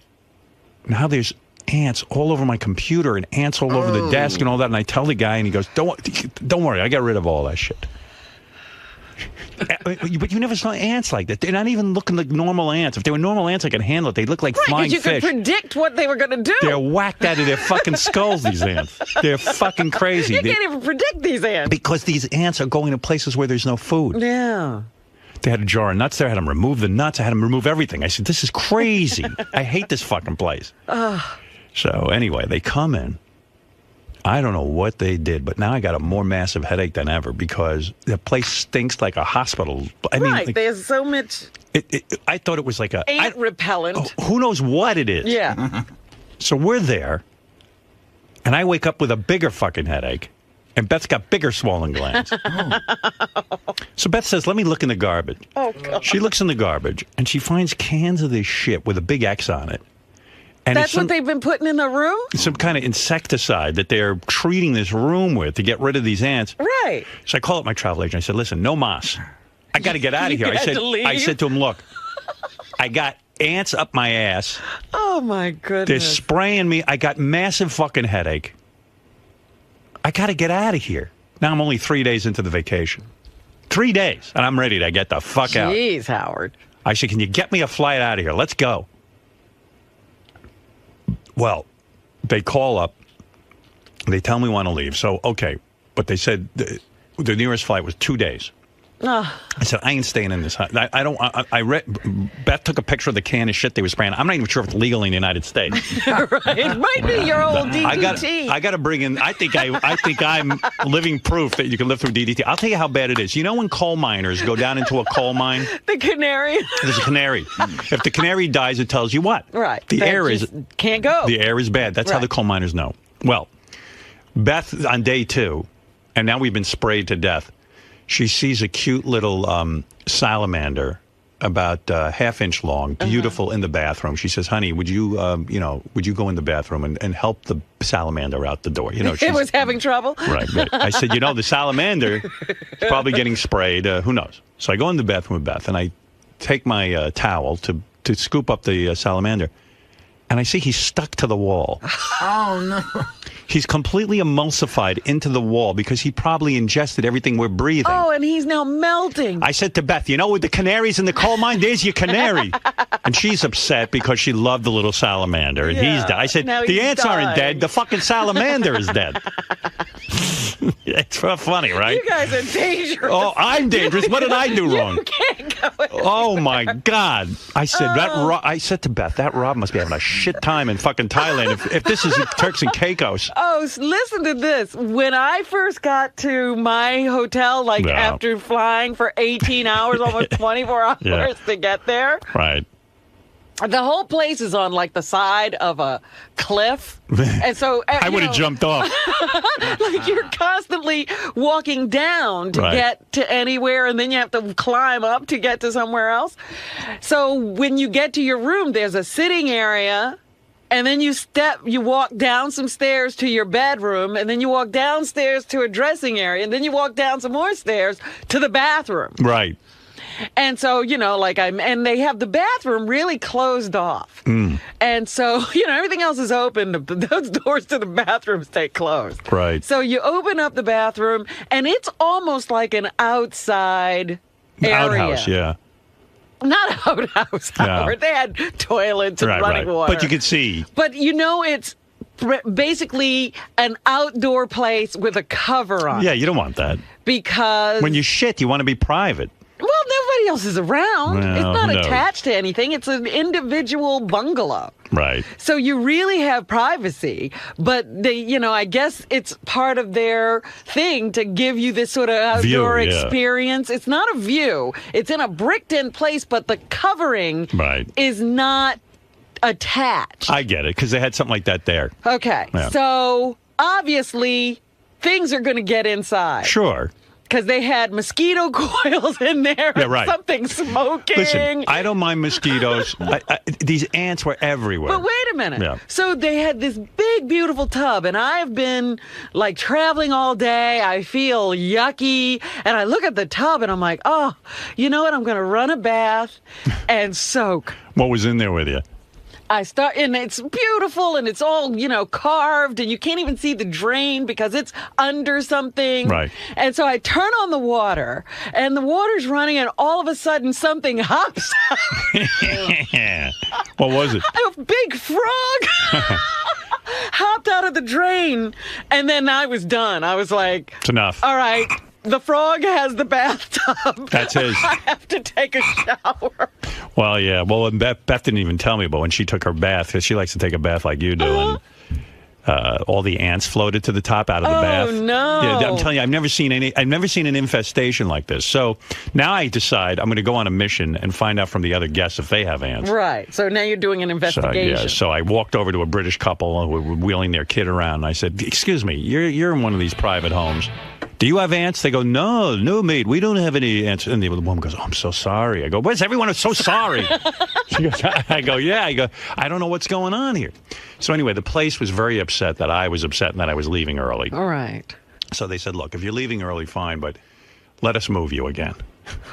Well, I was up for it because I didn't want to breathe in this ants, stuff. Yeah. Never mind the ants. That stuff I'm breathing in, I'm waking up. I don't wake up with headaches. I don't get headaches. Right. All of a sudden, I'm the guy with the headaches. So they moved us again, and we had to unpack again. We get into the new place. That was nice. That was fine. No ants? Well, a normal amount of ants. Like just ants crawling out of your sink. Okay. Which didn't bother me now because I'd been in a house that had millions of ants. This only had a couple of hundred ants. So I liked that better. Wow. I was like happy and relieved. No ants in the bed, nothing. So I was really happy. And I felt bad because the people were trying to really accommodate me and stuff. But I can't tell you it was relaxing. Because then I go by the pool and the fucking wind is blowing me away. Yeah, so you had the wind conditions. If you lay really low to the ground, sometimes you don't feel the wind. But it's cold, right? Yeah, it was cold. But I mean, it was almost 80 degrees, but it's still cold because it's so windy. Right, because it's windy. So then I just said, this is not relaxing me. So, and then everywhere I went, I thought I had ants all over me. So when we went to dinner, I figured, oh, maybe there's ants on the couch. I better check. And anybody got a flashlight? And so I'm sure they were fed up with me because I was complaining. But I said, you can't rent this house to people. It's full. They should be condemned. I don't understand how that could be going on. Yeah. So they didn't charge me for the use of the house for the 2 nights. And then I was like, well, gee, I don't think they should charge me at anything because I should probably go find out what's in this can they've been spraying me with. You think they should pay your medical bill? Yeah, I'm thinking like maybe I should get in touch with a lawyer. I've been so sprayed. Wow. I mean, Jesus Christ. So I don't know. I was bummed out. I couldn't wait to get the fuck out of there. So how long did you last? I think we were there almost 5 days. We got home. I was so happy to be in my house. I took a shower. I put all my bags in the garage. I vacuumed it. We washed everything in hot water. You didn't want those ants in your house. No. Imagine I bring a new strain of ants back to fucking America. No way. Killer ants. Killer. I don't think these ants could survive our environment. They need that warm. That hot tropical. Because I ain't never seen ants like this. I've never seen. They don't even look like ants. They look weird. They look like little swimming fish. I don't even understand that. I've never seen anything like that. I think I discovered a new species. They should have your name. Yeah, I don't know. And listen, I know many people who go. I go, do you think Bruce? So I said, Bruce Willis and Donna Karen and Keith Richards are living with these fucking ants? I don't think so. I mean, what's going on here? This is crazy. Some goddamn vacation I had. So, I mean, did they have restaurants and all that stuff in this place, or did you stay in the house? No. In the house. I'm not eating anything in that house. I said, can you deliver fruit and nuts to the house? So even with the ants, they keep delivering the fruit and nuts. I go, stop with the fruit and nuts. The ants are going to attack me. I took all the fruit. I shoved it in this little refrigerator they had where your water's supposed to be. Right. And then, that's another thing. They don't have water. They've gone green, so they hand you a fucking bottle, a plastic bottle that you can keep refilling with water. From where? I said, I want bottled water. They go, it is bottled water. You don't understand, we're gone green. I go, I'm green. I'm green from the shit you're spraying me with. Just give me a fucking bottle of water. Give me Fiji water. Wow. I'm not, you know what? It's not for me, this traveling. I don't like it. Well, somehow you would wind up in a place where, of course, you couldn't handle it. We used to go to Mexico. I like that. I'm going to go back there. They started blowing up Mexico with their drug wars. That's what happened. We went to this place in Mexico I love. Then I open up the paper. They're kidnapping everybody.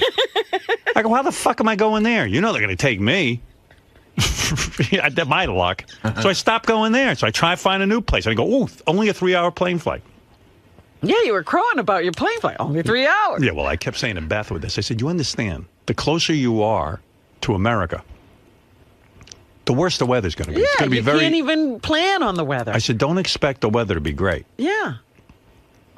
And she was sick of me saying it, like I was annoying her. And then we were there, and the weather wasn't great. She was trying to pretend like the weather was great. I said, do you remember what I said? It's iffy. Yeah. My mother used to go, when we go to Florida to visit your grandfather, remember the weather's iffy. So, that's in my head. So I always go, the weather's iffy to Beth. And you could tell the word iffy was just fucking making her mental. I go, I told you the weather's iffy. Iffy biffy. Dippy fippy. Bippy dippy. Whatever that is. So that was my vacation. But then we got home and we had Christmas tree. Now that I'm married to a shiksa, I have Christmas. Sure. We had the cats love the tree. They sleep under the tree. And it was very, very perfect. And we just hung out and did nothing. I was so fucking happy. Just hung out. I played chess. I watched movies.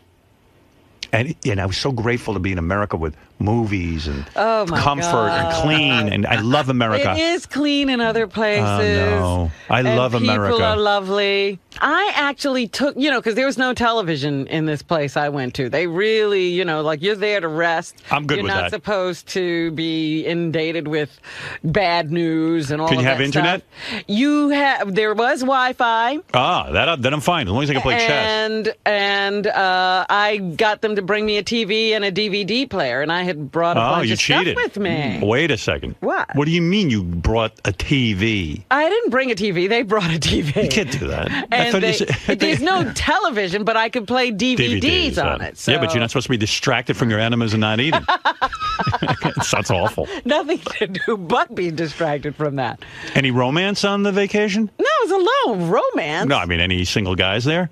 I wouldn't know because I was there to just rest. I mean, you wind up in the steam room with somebody, but you don't know who they are. A guy? Sure, it was co-ed steam rooms. Oh, what are you wearing there? You have to wear something. Oh, sarongs, everybody's in a sarong. I love you in a sarong. You fill out a sarong beautifully. Did you lose a ton of weight? A few pounds. A few kilos. Was it just kilos? Was it just duty or was it real weight? No, it was real weight. Oh, good for you. Duty. Well, what, do I you know. think I got tons of duty? Well, I know you get it extracted. No overly aggressive massages or anything? I had every kind of massage. I had oil massages from Guys? India. No, I only had... Women? I had one guy massage. He didn't put his finger in you or anything? No, none of the foot up the no foot up your ass? wazoo. Oh, I'm so sorry. And I had Thai massage, all kinds of massage. Did you come home for New Year's or were you there? I came home on the 31st and experienced New Year's twice. Oh, because you're crossing the international date line.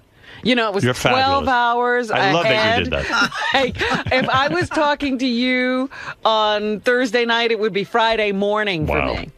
And so for you, if I'm right, yes, it's 2012. Because you had it twice. That's right. I'm a whole year ahead. You're fabulous. Well, good for you, Robin. Triumphant again. You had a wonderful vacation, and I was miserable. It was really funny because the woman who did the colonics, she was really excited about everything she would see coming through the tube. You would have loved her. I would think about you every time she would say, "Oh, there's a big piche." She would say. Hey, a big piece. No kidding. Yeah. They were proud of you when you let out. Oh, she says, "Oh, everything is very easy for you." And I said, "Well, I detox all the time," because she was telling me, like some people cry on that colonic table. Oh, did you tell her you're like a champion at holding water? Oh, she knows. She goes, "Oh, Good we're fill. going to do a fill, and it's going to maximum 1 minute." So were they impressed over in Thailand with how much of a fill you could take? Absolutely. Everywhere you go. You are so easy. You make it easy for us. Oh, Jesus. Thank God you didn't die over there getting your fill. I heard it can make your colon explode. Oh, come on. I've seen there were tons of people there, all in really horrible shape. No colons exploded. Would have been great. Like, I open up the paper, and it turns out there's a big flood in Thailand because Robin let out her fill. Oh, my goodness. That's some fill. No kidding. When I was on that island, then the guy goes, "You want to see a house that's for sale?" I go, I said, "Yeah, let me see that house." I go in there. I go, "Any ants?" He goes, "No ants in this house." I go, "Well, how much money is this ants house?" are extra. This is so you could be neighbors with Keith Richards, Bruce Willis, and Donna Karen. You could buy in on an island. I go, "How much money for this here house?" "Oh, $9 million." I go, $9 million? Are you kidding me? Well, that's probably because it has no ants. Yeah, what was the house you were in? It was only 5. Yeah. Oh, that one, $2 million. You got to live with ants. Oh, man. What can I do for you? So, Robin, you tend to use your vacations as a time to explore new things, to take on new challenges, to put yourself in places that you're not typically comfortable. I was very comfortable in Thailand. Well, I mean, it's a very exotic vacation compared to what most other people did around here for the break. You mean like stay home? Yeah. Visit your family? Yeah, New Jersey isn't as exotic as Thailand. You've been doing all of your life. Exactly. But you seem to enjoy yourself nonetheless. Yes, I do. However, when Howard goes away, he always tends to just want to be back home. Well, how is it when you start a vacation with "I really don't want to go"? Do you really think it's going to work out well? Right, so it's a question of attitude, regardless of the ants and everything he encountered. Well, I think that you sort of set yourself up to have a bad time when you say, "You know what, I really would rather stay home. I really don't like to travel. I really don't like to fly. I hate to be in strange surroundings. I hate to be involved with strange people. I don't know how it could ever work out well." So negative attitudes breed negative actions. Like the ants might have been brought on by his I don't know that he can create ants. Maybe that's what they were ultimately attracted to. Who knows? He might have seen 2 ants that turned into 10 million in his eyes. Again, I went to Thailand and there were a few pests. There were, geckos and frogs in my bathroom, but it was kind of funny and I enjoyed it. And I said, well, that's the way things are here. So you obviously enjoy stepping out of your comfort zone, whereas he just wants to be in there. I have no comfort zone. Why would I be uncomfortable anywhere unless it was uncomfortable? See, I don't know that Thailand is uncomfortable. You've got that wanderlust attitude. I like it. I like to see how other people live. I like to meet people from different cultures. It's fun. Now, do you think Beth will ever help him, see it your way? Because she seems much more adventurous. Oh, she has told me she would love to show him Europe. She would love to go on gallivanting vacations with him to different places, but she doesn't ever think it's going to happen. And do you think this Turks and Caicos experience has officially shut the door? This was another reason Howard will have for why do we have to leave? Now, where next for you? Next time you go on a break, where are the adventures of Robin Quivers taking you? I don't think that far in advance. You think I think that far in advance? I should know otherwise. With your adventurous attitude. Absolutely. I hardly made it to Thailand. I was booking this trip so late. Wow. I like it. Thank you, Robin. Okay.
notice any other craziness at the party, Gary?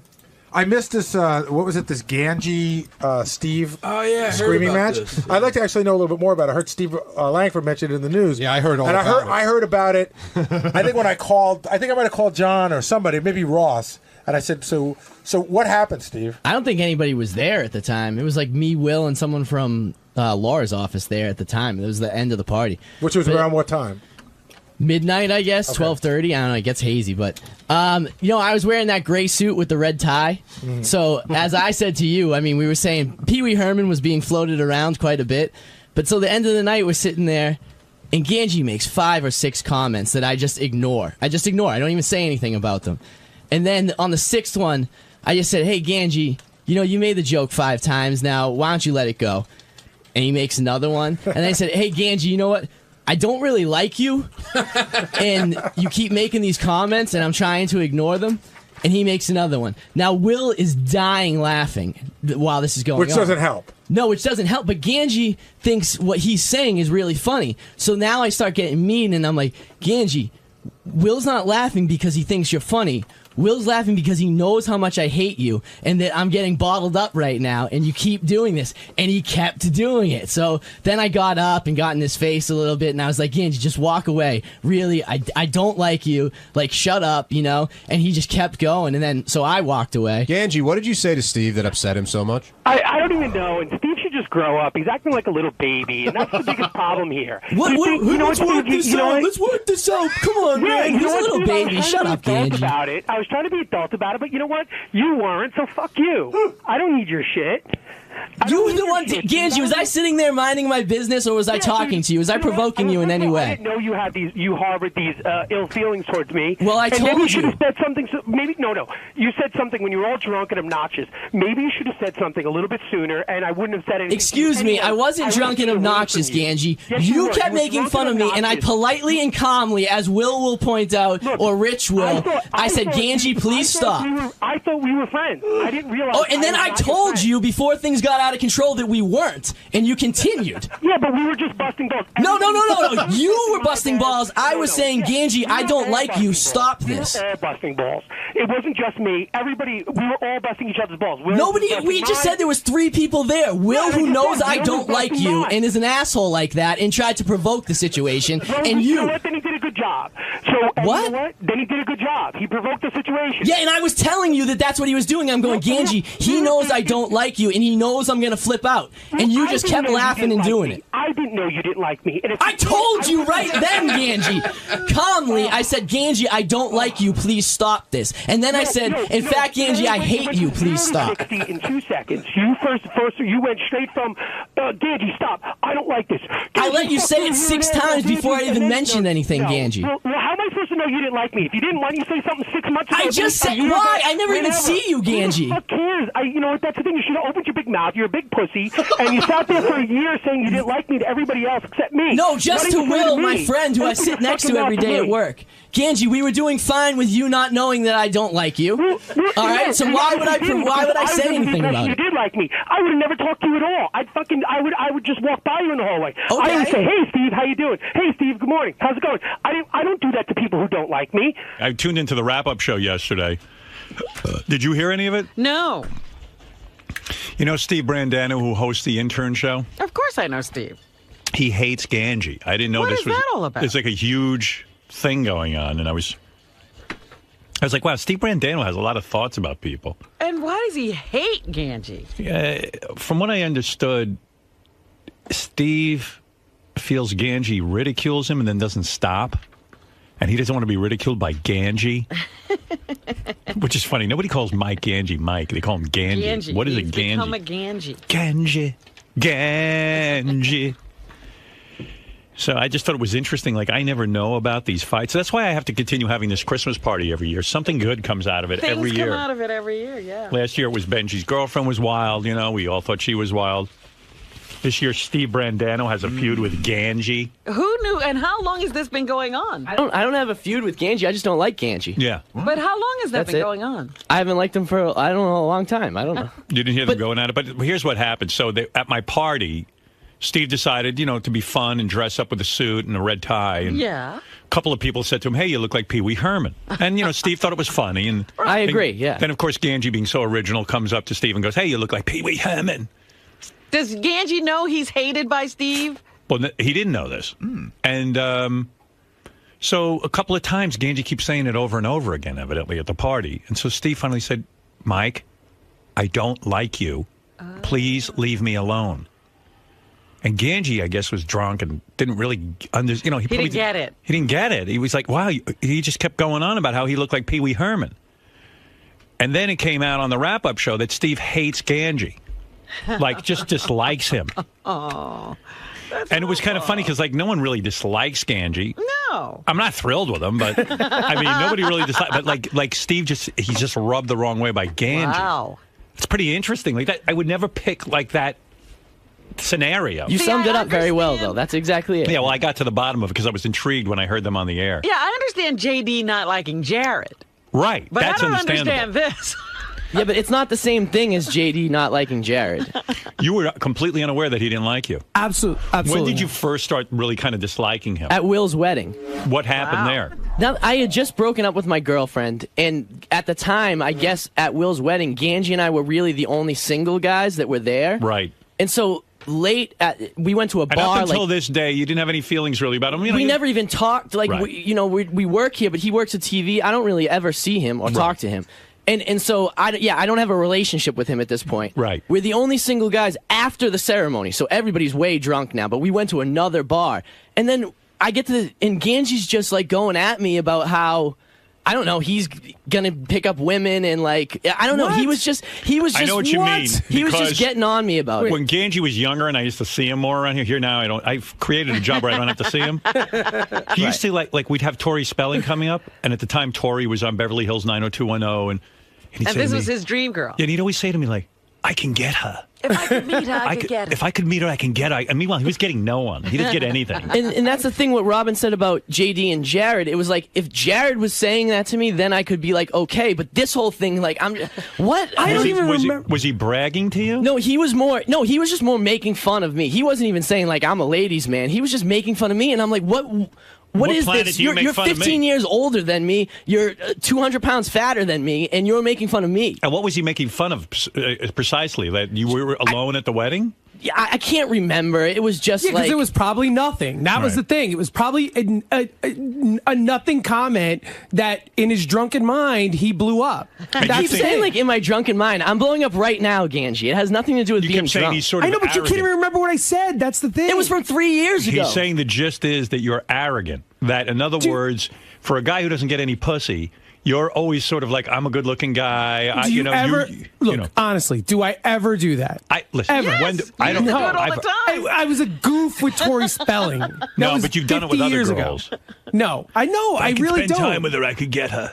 As a goof, I'll say that. Sure. Right. But the point is, you're goofing with me, who we don't have any kind of relationship at all. So all it is a guy that So I did he don't know goof on making you? fun of me. What was Yeah. the latest incident with this Pee Wee Just the Pee Wee Herman thing. And once again, I let it go 5 or 6 times. It's fine. Why But do you have to then- keep nudging him with this Pee Wee Herman thing? Because it was Will and I sitting together, and we were all good. Will was goofing on me. We were goofing on each other. I thought we were having a good time. Was I goofing on you? You know what I mean? Was I goofing on you, Ganji? No, but I thought. No, I wasn't. I was leaving you alone. I was not paying attention. I opened myself up to it. I don't mind people goofing on me. It's like a give and take when you're hanging out. That's what people do. But I goof on people I like. That's why I didn't say anything to I you. didn't know you didn't like me. Until I told you. Right, exactly. If you'd And said you it kept before, going. then I wouldn't have goofed on you. But once he said he didn't like you, why did you keep goofing on him? Well, because again, I didn't know he was even being serious at the beginning. Right, sometimes a guy will go, I don't like you. Yeah, exactly. And I didn't know he was being serious. And then once he was serious, I got all serious, and I was like, "Well, Steve, hey, I like you. Why don't we work this out?" And then he blew up even more. Yeah. Hey, look, and at the end of the day, I should be pissed at him because every time because you're an asshole most of the time. Every time you're around drunk, there was a day, and you know me. I'm not a violent guy. I don't like to get into fights. I don't like confrontation. Yeah. There was a day that I almost punched the shit out Was of him. that the beer pong? The beer pong. You know we have tape of that? Yeah, we have tape of this clip of him being a dick. Wait, at let beer me pong. explain this I was before you play it. let What me happened at explain beer it. pong? I was the stage manager for that show. Right. We had to stop down for production. So I had to go in and stop the action so the cameras can reset and do this stuff. Steve just That's not all what of a it sudden was. blew up. No, it absolutely was. It absolutely was. I had to stop down What did production. you think it was, Steve? First of all, Howard TV gets us there at 11 o'clock start in the morning, starts giving us drinks. They fall behind in the production. We don't even get started until like 3. Well, so I'm now sorry, we're it's in a the production. final. We had Okay, issues. Okay, well, you guys were giving us beer, so we've Right. been drinking since 11. It's now 6:30. Right. And we're in the last game of beer pong where it's Will and I are playing for the championship. Now, whether you care about that or not is another story. But Will and I both care, so we're playing each other to win. And they go, all right, guys, we're going to have to do a coin toss now because we're out of time. I Fuck see. you. We want to finish the game. You So know? what happened? You started fighting with I mean, Angie? and I'm loaded at this Let me point. hear this I mean, fight. loaded. Let me hear this. I was so close to punching him. So close. Let me hear I the wish you fight. would've. Let me hear the fight. Play it for me, please. Ganji, you're a fucking dick. Ganji's a fucking dick. Fuck you. Oh, a fight. Hey, A fight on the floor. A fight on the floor. What? You got another interview That's what I like to do, to see. Ganji? Huh? Ganji's got another interview to do. Hold on. What? Thank you, Ganji. Thank you. Look what's Thank going you for on, ruining my Ganji. Look shot, what's going on here. Thank you. Thank you. Why aren't you saying anything? I find Ronnie really annoying, interrupting Why the is fight. he in the middle of all this? All right, thank you. So if anybody should be pissed at anybody, it should be me pissed at him. I'm trying to do my job. So why did you think that guy likes you, Ganji? I chalked it up to, all right, he's drunk. So funny that these and- two don't like each other. Yeah, It's not a these I just two. chalked it up to you're Ganji drunk. was fine with Steve. Yeah, I actually behaved there. I didn't even argue back with you. Yeah, you're sober. I've been drinking since 11 a.m. Is there anybody else you don't like, or is it just Ganji? No, but once again, like I tried to say yesterday, say there was somebody around here that I didn't really like. I wouldn't say anything about it because I don't want to bring that problem here. Right. Ganji and I could coexist fine until he's hammering me over and over, and I ask Pee-wee him Herman. politely to stop. I got news It for you. wasn't politely to stop. I wouldn't It want to was. hear Ask over and Will. over again that I'm Pee Wee Herman. Maybe once I'll take it, but not fucking 5 I admitted times. that I looked like Pee Wee Herman. Right. But all right already. Yeah, Move on. exactly. He's got a point. He's got a point. You were just goofing around. Look, again, I could take it just as well as we all. No one you was can't. giving it, Ganji. No Yes, I one was can. giving it. Ganji, you're the only one giving it. Will and I were goofing around. And the other thing is, Will knows because. You know, Will sits next to me for 5 years. Will knows the way I feel about Ganji. So Will knows that I'm gonna blow up if this keeps going on. And Will admit he's a dick, you know? So he's encouraged, yeah. you know, by laughing. Ganji just thinks he's being funny. Like, he thinks Will's laughing because Ganji's Pee Wee Herman jokes are hysterical. I like that you guys don't like each other. So even worse, I'm he's enjoying talking this. behind my back to Will. I'm and not everybody talking else. behind, not to everybody else. No one knew. No one knew that I didn't like you besides Will, who's my really good friend here. So it's not like I'm going around, not like John Hine or Gary knows. I'm not talking about you behind your back. This is so childish. Is there? What is it? I don't understand. I mean, it's not like Ganji did anything to you. No, but I've Robin, never it's- been. I think in my mind, I've always been nice to him. Every time I see him, No, I say you've never hi. been nice to me, ever. We Steve, what never do you- talk, Angie. We never, ever talk. So based off the 3 times that we've hung out together, Will's wedding, beer pong, and this the Howard's party. It's always gone wrong. I mean, yeah, or at least 3 times in 10 years you hung out with this guy, and every time it's a miserable And situation. as I said at your party, I think I handled myself well at your party. I tried to, I even said we're at the holiday party. Let's not do this. It's going to get bad. And well, you said you were yelling, let's not do this. It's going to get bad. As I'm saying, hey, Steve, I really like you. Let's work it out. No. Let's I was yelling it when you were doing Pee Wee Herman. No, and then no. afterwards, when you start giving me I didn't know that. You don't like me. Let's work this out. I'm like, why? Why would I work it out? You just don't want to be around Ganji at all? I'm not around Ganji. Right. But you're letting him know you don't like him. He rubs you the wrong way. The 3 times you've ever been with this guy, each time he's a fucking obnoxious asshole. Exactly. And if you're gonna bust someone's balls, you should be Right. friends with them first. Yeah, get to know the guy. And there's before you nothing bust that him. makes. I'll and take there's him out to nothing. dinner. There's nothing that you should think that we're friends. I don't know how you would ever think that. We're at the relationship where you can bust my balls over and over and I over. assume that we were, but okay, Plus, probably I'm sorry. Probably chicks were around. No, there wasn't. No, I just dislike Ganji. Right. No, I'm just thinking he shouldn't be calling you Pee Wee Herman in front of chicks. No, I wouldn't. I probably wouldn't have done that if there was chicks around. Right. He probably That was would. the thing. It was guys. It was just a couple guys. You know what I mean? Right. It was just us guys. He's not hanging like a around. dick in the hallway when he sees me. I just don't want to be made fun of All by right. Ganji, and I don't like him. Well, it's fine. I'm glad I know now. I'm trying to think at if I least. like Angie. And stop with like it's a big thing. Like, okay, now I'll never talk to you anymore. No, like, I'm not, okay, look, done, if I have done. to deal with you, but I'm not going to say hi to you every day I see you. That's fine. That doesn't bother me in any way. If I have to deal with you for work, it's fine. I'm a professional. But otherwise, By the way, you we're should not be going to. jealous that he looks like Pee Wee Herman. Pee Wee Herman's skinny. You got to lose some weight, dude. Oh, I can't believe I hate you. I hate you. Why would you say that? Every time I see you, I'm making fun of you. You must hate me. You're right. That's exactly the same situation. Steve's a little sensitive. I know he is. Well, what can I tell you? All right, you two maniacs. We now have a new feud: Ganji and Steve Brandano. I don't know how to resolve this one because it's just a personality. You know what? For such a young guy, though, you seem to hate a lot of people. Don't you hate Steve Langford, too? Yeah, and I have a good reason to hate Steve Why do you Langford. hate him? Remember, I went to that Rolling Stone concert. My girlfriend was a teacher at the time. I said, my girlfriend doesn't want to be interviewed at all. Right. And all he tried to do was interview her the whole time he was there. That's pretty obnoxious. Yeah, it is. So that's it. He also hates a lot of other people around here. Who? I heard you hate Richie Wilson. I do not hate Richie Wilson. I like Richie Wilson. It's not I what just had a heard. party a couple weeks ago and invited Richie Wilson. All right, that's not what I heard. I like Richie Wilson quite a bit. We've hung out quite a bit recently. Does he make fun of you? No, but if he did, it would be okay. Right. I like Richie. Yeah. No, I don't have Who a do you problem with hate anyone. more, Ganji or Steve Langford? Steve Langford. No Yeah. question. Steve Langford has no soul. Ganji's a good guy. He just He's a douche. Insults me, and I can't understand it. Steve Langford's I awful. didn't think I was insulting him. That's what's funny. I really didn't. I thought I was Try to being be friendly with somewhat him. empathic. All right. And when someone tells you you're insulting me, please stop. You might want to Absolutely. please stop. All right. I'll take a note of that. All right. I'll take a note of that. You like Lisa G? Yeah, Lisa G's a harmless person. She's annoying sometimes, but she's harmless. I don't hate her by any means. Did you used to hate Sal, too? Yeah, a long time ago, Look at I this kid. disliked Sal. Yeah, but Sal admitted that was something that he was doing, and What did he do to you? He would just go like, "Hey, Steve, how was your weekend?" And I'd be like, "Oh, it was good. We did blah blah," and he's already walked away. You know what I mean? So it's like, dude, don't come ask me how my weekend was. And he admits that, and Sal and I are good buddies now. He's always the comedian, that Sal. Yeah, but he's adjusted. He's in therapy and stuff. All right, very nice. All right. Great. He'll go to therapy and won't make phony phone calls. All right, thank you. All right, Ganji, try to straighten yourself out. And thanks for the party, Howard. It was a great time. Welcome. It was a good time, except for when Ganji insulted you. It was a great time. I had a good time with Ganji. I sat and talked to him for a while. We did. We had a nice little Did you have talk. a good conversation with Ganji? We talked about how hot Beth looked. Yeah. That was like, We spent a Oh, lot that's of right. I remember Yeah. the question. Do you ever get tired of looking at her? And I said, no, I don't. Yeah, she looked good. Yeah, she was looked half good. naked. Yeah, she had half her dress was off. Yeah, her asshole was hanging out. Yeah. She was- What? Hey, easy. No, I'm sorry. That I was- know. She looked good. All right, thank you. Good. Ganji. It was very good. He says to me, you ever get tired of looking at her? I go, of course not. How would you get tired of looking at her? You have to be dead. Oh, my goodness. Well, I enjoy it. I like my wife dresses up in outfits. I like it all. I'm very grateful to be with her. I don't take her for granted.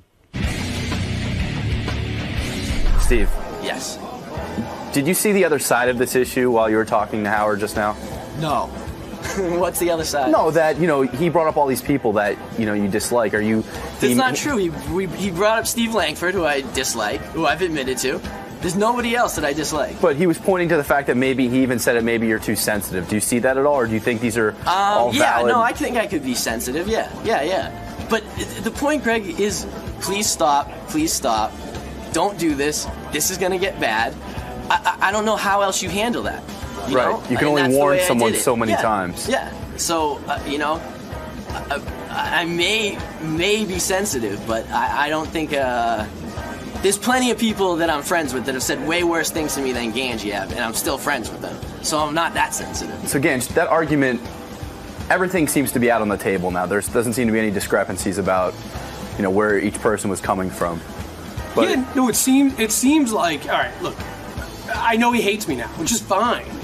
I'm glad to know, because I won't waste any energy like trying to forge a friendship then. I don't want to sit there and waste time every time I see him to be nice and cordial. I can just say hey and just move on. I don't need to deal with that anymore. now, from your perspective, you saw it as guys busting balls, and that was it. Look, we do it all the time around here. That's what we do. We all, like, when we're all together, we just bust balls, and I thought that's what we were doing. I didn't think anything more than that. I didn't think I was being extra mean. I didn't think I was being a dick. I thought we were all just goofing around on each other. And like I said, I have a good sense of humor. I can take it when somebody does it to me. I expect everybody else who works on the show would be the same way, because that's what the show is about. And I feel like when you don't, I kind of think differently of you. I wasn't sure. I thought he'd have a sense of humor. Now, you mentioned yesterday on the wrap-up show that he's condescending. That was a point that didn't really get addressed. Yeah, that's true. How do you feel? You just feel that because he's been here so long that he talks down to some of the young guys or views them as kids? I don't know. Was one... He talks to me like sometimes like Gary talks to me. Gary, who I work for, like, and respect, you know what I mean? None of those things. I don't work for Ganji, I don't like him, and I don't respect him. So it's fine for Gary to talk to me. Gary's a mentor to me. Ganji is not at all, so don't talk to me like you're a mentor. Or some type of elder statesman when you I really... don't even know what Ganji does at Right. all. And it definitely doesn't have anything to do with what I do. Now, you've been with the show for a long time. You've been in Steve's shoes before. Has there ever been anyone in your past that you've had limited interactions with, and when you guys do hang out, they tended to bust your balls and you sort of formed the same type of opinion? Can you relate to his? Not really, no. I mean, I've been here a long time. I mean, look, I've actually worked with people who I was close with here and would bust my balls, and sometimes it'd bother me. So, I could maybe say they bother me, but I would tell them that they were bothering me. I would tell them that I was I was getting mad. I would let them know that for some reason, like if something happened, 3 years ago or 4 years ago at a wedding, I would have said something. I would have adjusted then, not wait 4 years down the line to blow up, Were there any feelings like this towards him just from being a fan of the show? No. Because you said you've had limited interactions with him. Three main time. There were three main events that really pissed you off. So there were already great interview skills, Greg. By the way, they should use you more. See, I told you I don't just say how did it go. Is it preventing you from stepping up in Howard TV? It might be. I'll just hop on that train. No, I didn't know. I mean, besides the Seinfeld tape story, and that's funny. I don't think his show status does not affect it in any way. He's just been 3 for 3 and annoying you or needling you for unnecessarily without really knowing you as a person first. And by the way, the beer pong, I will admit, I mean, I was out of my mind drunk. We've been drinking since 11 a.m. Everybody there was. That was in front of the cameras. So yeah, a lot of that had to do with alcohol. This time at Howard's party, not at all. Now, do you think you just touched on a nerve with Steve with women and things? He feels like you don't have the right to be talking. When maybe he feels like because we're the two single guys on the show that we should have some sort of bigger bond. I don't know what it is. I mean, he brings that up a lot. So maybe he thinks we should have a bigger bond of some sort. I don't know. I don't know why it touched a nerve. I just think he's a sensitive dude, I guess. And everything would touch a nerve, no matter what it was. And I don't believe his whole thing, if we were better friends, it would have made a difference. I don't think so. You just think it's a personal... I think that's the way he is, and I think he's very sensitive. And I think no matter what it would have been, he would blow up because he's got anger issues. Now, going forward, it seems like there's going to be a little bit of awkwardness, but it seems like both of you have agreed to move forward and work with one another. It can be cordial. Yeah, I mean, the only times that I could think that it could be a problem at all is sometimes hanging out with, like, Ronnie. Ronnie hangs out with, like, Ganji and so I could see there'd be some times where I hang out with him that could be a problem. But other than that, we really never see each other. So, no, I don't think it would be too much of a problem. The annual beer pong tournament's coming up soon. I mean... This could be the perfect storm of Brandano Ganji Part 4. Let's see the beer pong thing come around, and it'll be different when Ganji's playing beer pong because he'll suck and then he'll have nothing he can say. And so, like you said, going forward, you can just be cordial, and that's about it. Absolutely. Look. We both work in a very tight quarters here.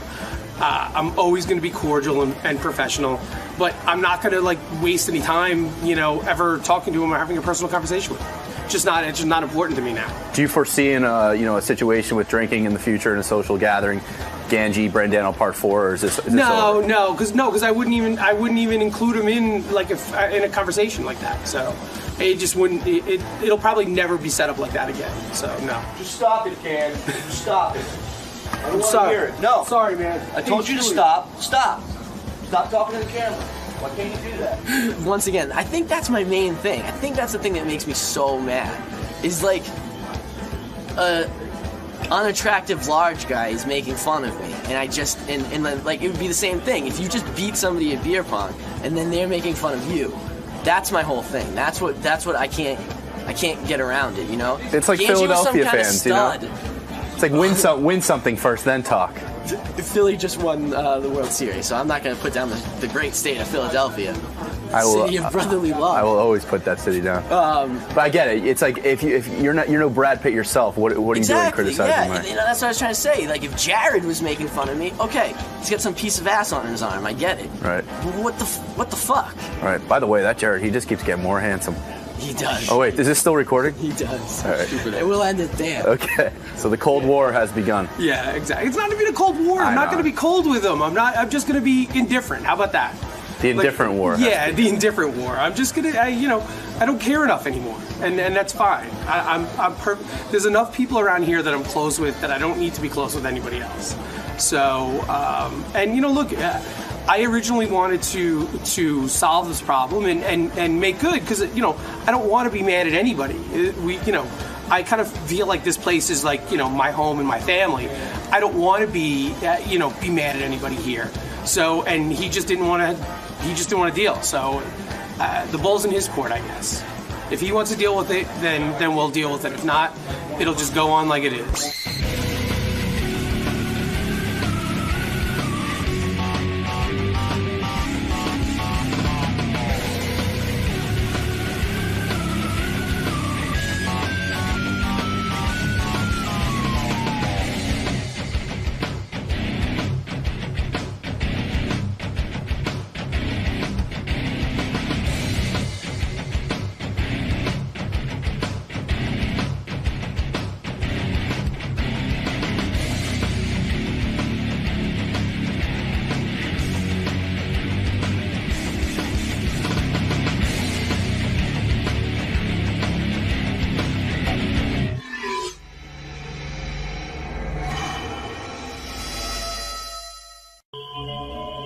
Lou Henner, Mary Lou, of course, used to be the star of Taxi. That's right. She's written a whole bunch of health books. She used to fuck John Travolta. I remember that. I mean, bang. She talked properly about that. Well, she loves sex. She admits that. Loves sex, loves the smell of a man, loves the taste of a man. But more importantly than anything, which I'm shocked. Hi, Mary Lou. Hi. I'm more shocked than anything that all the times I had you on the show and spoke to you, you never mentioned this autobiographical superpower you have. Well, it's so weird because, I've always had it. I've talked about it a lot. I was on Bob Costas talking about it in the Today Show, in different shows. People would ask me about it. But, I never knew it was that unique. The whole 60 Minutes thing has surprised me probably most of all because I had no idea it's being considered a superpower. It's crazy. That means, according to the piece on 60 Minutes, which I saw, Mary Lou's brain is one of only 6 that they know about in the world. Her brain So is actually, far, yeah. It's actually larger than most people. Have you ever been tested IQ-wise? I'm sure when I was little at school, but I never knew what it was or anything. Were you super intelligent in school? I was. I was very smart in school. I was one of those good little Catholic school girls. I got 4 scholarships to go to the University of Chicago. I was, Wow. You see, it seems like... But that has nothing to do with it because a lot of the people, in fact, the first woman who came forward, she talks about the fact that she was not a good student. Some of the other people in the group felt like they were not good students at all. They've Louise only found that 6 people in the world so far have this ability. And by the way, Mary Lou has procreated. She has children, which is good because I want this genetic... Well, do the children have it? It's my younger one. I have 2 boys, 15 and 16 years old, and they both are super intelligent. My son, who's 16, is graduating, and he already got into Columbia University next year. But do they have that ability? Well, my younger one does. He doesn't want to own it yet, but he's got the greatest memory I've ever seen on anyone else. But does he have autobiographical memory? He can tell you, he doesn't have he can't say, a certain day was a Monday or Tuesday and things like that. But I know that if he really wanted to, he could. But he remembers every detail. No, Mom, that was 3 weeks ago, and stuff like that. For those of you who didn't see this piece on 60 Minutes, and Mary Lou's referring to the fact that her son is still developing his superpowers. But Mary Lou has a superpower. When did it kick in for her? Because that was 11. also. Well, you know what's interesting? I mean, I can remember back to 2 years old, 1 year old, 5 years old, but it really like gelled at 12. Mm-hmm. And but I still remember 10, 11. All Let that, me explain to people what your power Okay, is, because sure. maybe some people didn't see 60 Minutes or hear my show yesterday. The superpower is called autobiographical memory. So the way it works is, if I said to Mary Lou, Sunday, no, I don't even have to say Sunday. Let's say I said November 4th, 1972. She could tell November 4th, 1972 was a Saturday. And you could tell me what the weather was that day. Well, in Chicago. What was the weather in Chicago that day? Well, I mean, this is so funny. November 4th, 1972. I know exactly what I was doing on that day. You're probably blowing John Travolta. No. Go ahead. I didn't even meet him until 3 weeks later. Oh, I see. Yes. No, actually, I went to a restaurant called Gaya's Restaurant in Chicago. I was at the University of Chicago, and I was also in a show, Good Woman of Szechuan. And what was the weather that day? It was cold. Well, it's always cold in Chicago, but it was particularly cold. And I remember the dress I had on. It was, They say that it might sort of be like OCD, this amazing ability. It's weird. It lies in the same place in the brain, but I mean, I might like an organized closet, but believe me, 1 in 6 of us had to be organized, so I came from a big, messy family. I don't have, like, phobias, or I don't have a germ thing, or I don't obsess on things. And How deep does the power go? In other words, would you know what your waiter looked like that day at the restaurant? Oh, definitely. Oh, no, I totally know what I looked like. Oh, what's so funny is that I can tell you, like, what I weighed, who I was dating all the time, what I was wearing, what I was doing. And it's funny because I was practically a grown-up before I realized other people couldn't do it. Do you remember? And do you remember everybody's name? Names, it's like I remember, it's very experiential. You know what I'm saying? It's like Right. I'm in my body when I think back to it. I see myself at a party that night. I see myself at this restaurant that night, and I feel like I'm walking through the crowd, or I'm talking to somebody. And so But when I mention a date and I say to you such and such a date, and then you go, oh, that was a Sunday. What do I see? No. When you say that was a Sunday, in other words, you don't even have to go through a process. You just know that was a Sunday, that date. Well, How does that work? I don't know. In the 60 Minutes, when my son was asking me dates, because what's funny, I spent 4 days with 60 Minutes, so you can imagine what I went through. In fact, one of the days, I ended up answering. They gave me every memory test known to man. I mean, every test that has ever been conceived to test somebody's brain. So it wasn't just about autobiographical. It was everything else: visual, sequential, numerical. Every single test that has ever been designed. Do you have to? Let's say I said to you, "Give me Bob Smith's phone number." Would you? Well, phone numbers have always been easy for me because I can always associate them with dates. So you don't need a Rolodex. In other words, if I say anybody's phone number, as long as you've processed that number in your head somewhere, it'll come up. Yes. Oh, my God. Do you remember what happened to us, me and you, in July of 98? In July of 98, I was doing, you mean at the Four Seasons? Wow. Unfucking believable. You do remember? Yeah. Do you remember the exact date? It was during the middle of the week. I went with, it was July 16th. That's right. Yeah. Holy shit. I ran into her. What happened that day in July? It's probably, okay, so July 16th, 1998 was a Thursday. Right. Yeah. That's correct. Right. And so in the afternoon, I had a big brunch at my house, and I was working on one of my books. I was still. When you say you had a big brunch, what did you eat? I had like a big salad, cold noodles with sesame sauce. Did you make a big duty that day? Oh my God! Do you remember even that? I'm a healthy girl. I know that you're healthy now, Robin, too. I am. Do you remember the day that you had your biggest duty? Do you? I'm not going to get into the duty talk. No, wait a second. Do you remember the day you had your biggest duty? The biggest in my life? Yeah. As a healthy person? Yes. Oh, it's every day. It's every day. Floaters, not sinkers. Do you remember on on July 15th, 1994, how many duties you made? I'm being serious. You know, Do you I don't know. You don't know. Does it play like a movie in front of I'll you? tell you how. You know what's so incredible? I've been describing my memory for so long to people that I used to call it. I said it's like going to a card catalog, okay? Because I wanted people to sort of know what the access, you know, how you access it. Right. And for me, once I saw selected scenes on a DVD the first time, I went, "Oh my gosh, this is what it's like." And what happens to me is that the entire year, when you say a year, it sort of like runs itself through and left to right, almost like a timeline.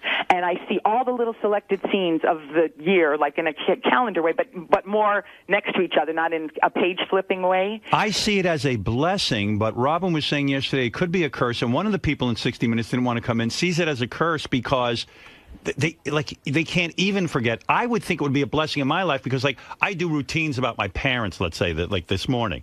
I would be able to access all of the conversations and hear them again, right? Oh, absolutely. And, you know, I lost my parents really young. I was 17 when my father died. And he died a horrible way, and so did my mother. And I saw both of them die. How did they die? And he died during an argument with my brother when we were having a Christmas party at our house. Was he killed? No, not at all. Did he have a heart attack? Oh. And you can play that over in your head. I can, over and over. And my mother died of arthritis. She was a dancing teacher and lost her Let me leg. ask you something. It's horrible. Wait a second. Go back to your father. The day your father died, he was in an argument with your brother. You can recall the entire event. Yes. Do you remember your father's last sentence? He had already kind of passed out when I came into because we were having this huge party in our backyard because we had a dancing school in our backyard in our garage. Right. And so I came in when he had already gone into it. So but I know that my father's, I know my father's last words to me at the party. But that's something I think people would remember anyway. Yeah, they would remember that. Yeah, they would remember that anyway. So it's not so much things like that. But don't forget, as an actress, anything, it was never... When you only know something, it's not weird to you. You know, it was never weird to me to have a great memory because I've always had it. Yeah, but does it work like people could too? As an actress, when you were on Taxi, they hand you the script. Could you read it once and then completely have it memorized because you've read it once? No, it's not so much a photographic memory. That's what photographic memory is. Although I have a very strong photographic memory because that's an easy. I can sit there and have the experience of reading through it and then almost see the page in front of me. But it's not like I can read a script once and then know the words. What was the maybe 3 times and I'll know the words.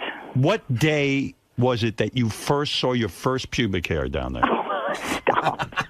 I'm serious. I know you really have to veer this conversation. No, I want to know because I don't remember. No, I don't remember that. You don't remember that? Isn't that funny? Well, do you remember the day you got your period? Do you remember? It's one that sprouts out. Do you know what I'm saying? It's what was the day?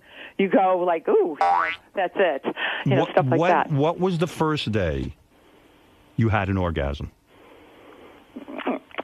Gosh, then the person will know who. No, I'm kidding. Go ahead. I'm not telling you that. Why not? Because you were never uptight about sex. What? When did you get uptight about sex? No, maybe because I have teenage boys. How about that? So what? Who cares? I have a 15 and 16-year-old. No, I don't have to go into that. When did you have your first orgasm? But do you know the date? I do. All right, what about when you got your period? Was that a shocker? And where were you and the whole thing? What was the date? Your period. Wait, better yet, what was the date? The first time you swallowed a man's... Oh, I know that for sure. Go ahead. What's the date? No, I'm not letting you veer off into that. Come on. You want to talk about some of the other stuff? All right, how's this? What? What was the weather like on the day you first swallowed a man's jism? Beautiful. It was beautiful out. Beautiful out. And... Was it daytime or night? Was it night or day? Evening. Evening. Don't forget, I'm a good Catholic schoolgirl. We do everything. No, here's a test. Penetration's the mortal sin. Everything else is venial. So we get good at the venial stuff. Mary Lou Henner, you appeared on my show 4 times. Give me the 4 dates. Oh gosh, 4 times. Let's see. Well, first of all, do you know that I was supposed to be on your show Friday, September 9th of 1994? What happened? I was in New York. I didn't make it because my little boy, he was 5 months old at the time. He was sick. But it had nothing to do with the fact that the day before you were kind of nasty to my good friend Fran Drescher. I don't know if you remember that. I don't remember. I'm friends with Fran. Yeah, she's a doll. Yeah. She's a great girl. Okay, so I did end up on the show a couple weeks later talking, and that was September. It was Friday, September 23rd of 1994. So you never appeared on a Friday. What? It says the first time you appeared on the show. Uh-huh. You say September? Yeah. What? Howard, these are when she phoned in. These are all. Oh, these are phone. Oh, yeah. Jesus, Gary, Oh, she's right, and we're wrong. We're wrong. These are phoners? But I remember in when you came to L.A. Yes. And I had to come super, super early in the morning. You're right. Yeah, and it was at the Comedy Store, I think. Yeah, wasn't it? You were in that, and I remember Robin, was in like a funny little boothy thing, kind of thing. Do you know let me just understand this. Do you understand the four? Can you recall the 4 days that you called into the show? I think I can. I mean, I'm not 100% sure because, it's a phone call, so I'm standing in my kitchen or my bathroom. This is insane. Wait, you got to hear this, Howard. So we went through the logs yesterday, and we couldn't find when she was in studio. Right. And it was making us crazy, so we couldn't find it. September 23rd, that day she's talking about, Jason just went and looked back. Her name's spelled wrong in the log. She's right. We're wrong. Wow. That's crazy. That's crazy stuff. This is crazy. I should have made love to you. Oh, my gosh. This is such a mistake. You would have remembered that. Was there any opportunity for you to make love to her? What are you talking about? I think she wanted it from me at one point. I always found you sexy, Howard. You know that. I think I could have gotten her. Judith Regan and I always talked about how much we loved you. Always. Oh, man. Do you remember the first time? I remember the first time I met Judith. No, but wait a second. Give me one of the dates that you called into the show. Let's see. Also, let's see. Tuesday, April. It was in '96. April 30th. You are completely correct. Wow. This is insane. Do you realize the superpower this woman has, and that eventually what can you do with it? This is a well, mutation. I'm writing a book about it because I know I can help other people. Because I don't want to do this just like let's bring out the little wind-up toy. That's so not what I want to do. I'm all about helping people, and I know that the scientists are going crazy over this because they feel like it's going to be great for Alzheimer's and other brain problems, et cetera, and just tapping into something that's never been tapped into before. And so in my book, which comes out in May, so I'll definitely come on again and talk about it. I'm talking about what it's like to not only be in this head, but also how to help other people learn how to access information, store it, and then retrieve it. Really? Because, you could teach somebody to do that. I teach classes at marylou.com, and I have memory classes. I have a focus group. I know. Yeah, but you've got that brain. We don't have that. Yeah, but it's also the brain is a muscle, and so the more you can't. I could have all the muscles in the world. I could never do what you do. I can't turn anybody into this. I know that. You're amazing. But it's definitely something that that you can. I just spent a week with my sister, so I know some of the things that she'll refer to something, and I'll say no, it was this day, and then all of a sudden she doesn't have the power. She doesn't have the power. Everybody in my family is really smart, and they have great memories. I heard she can turn invisible. Is that true?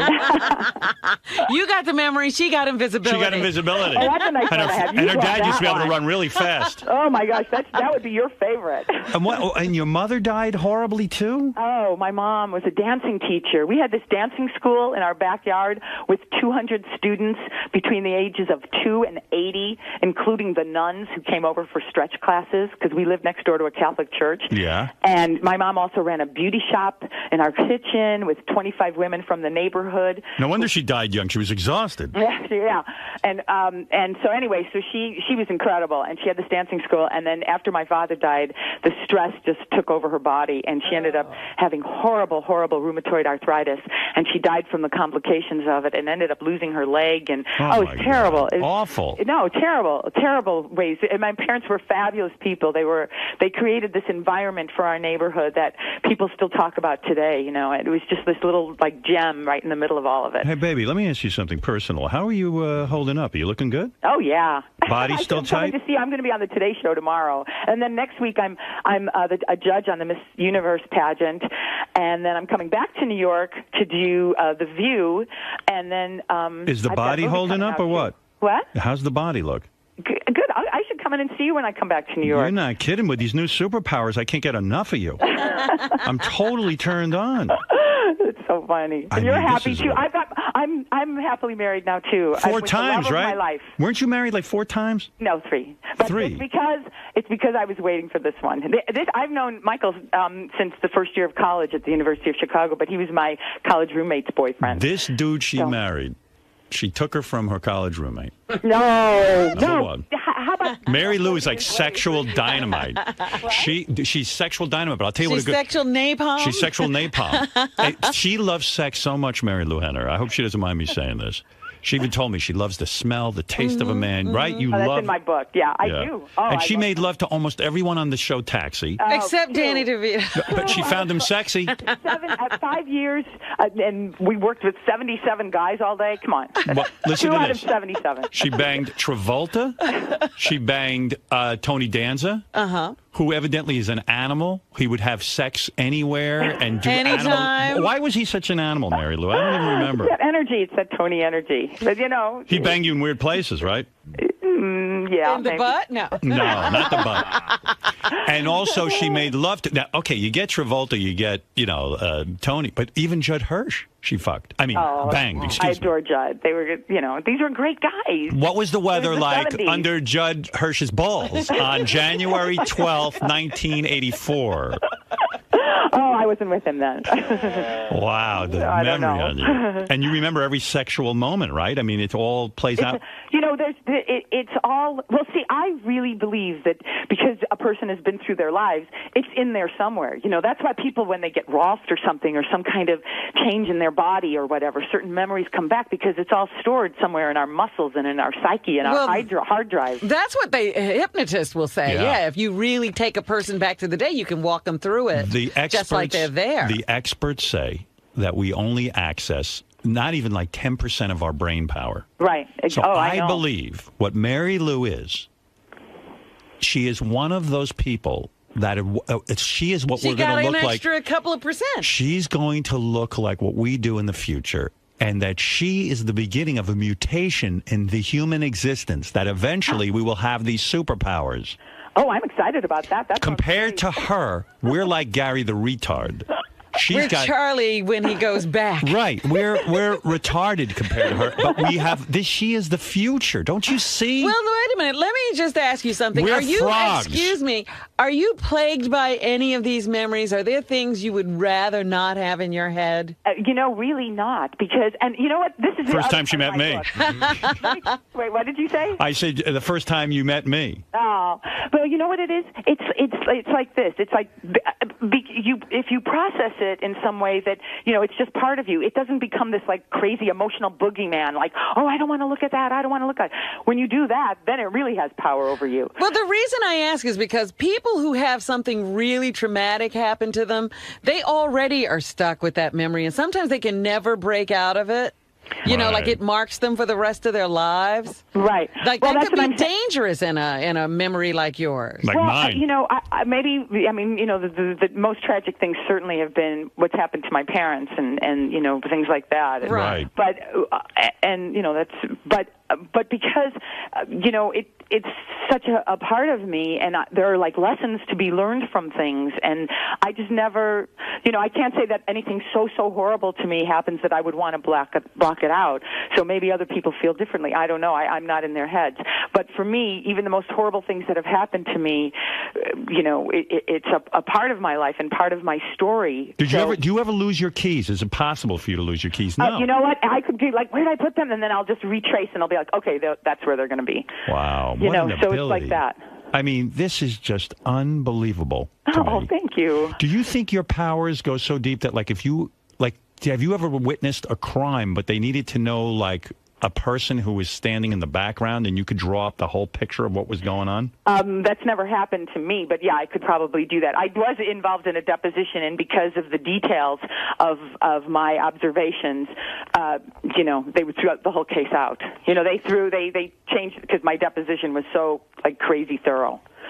Who was the best lover, Judd Hirsch, Tony Danza, or all different Travolta? All different.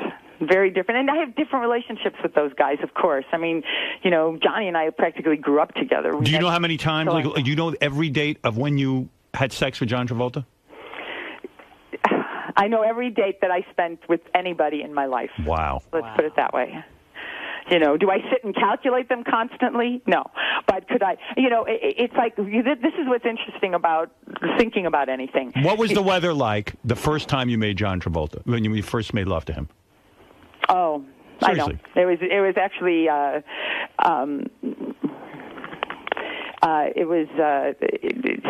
it was in San Francisco, so it was kind of Of course.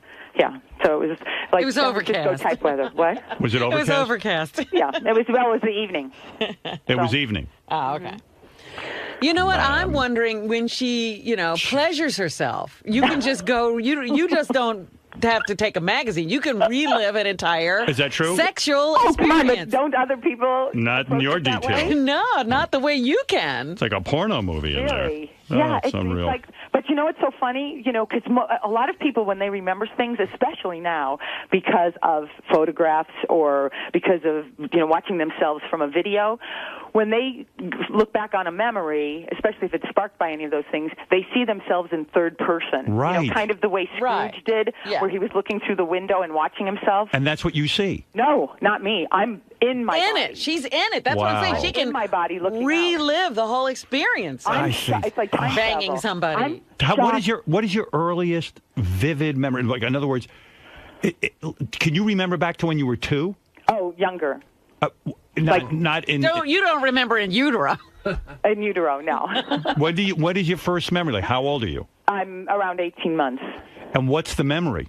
Oh, it was my little brother. He was barely sitting up. My mother was holding him sitting up. I'm sitting and playing in my house.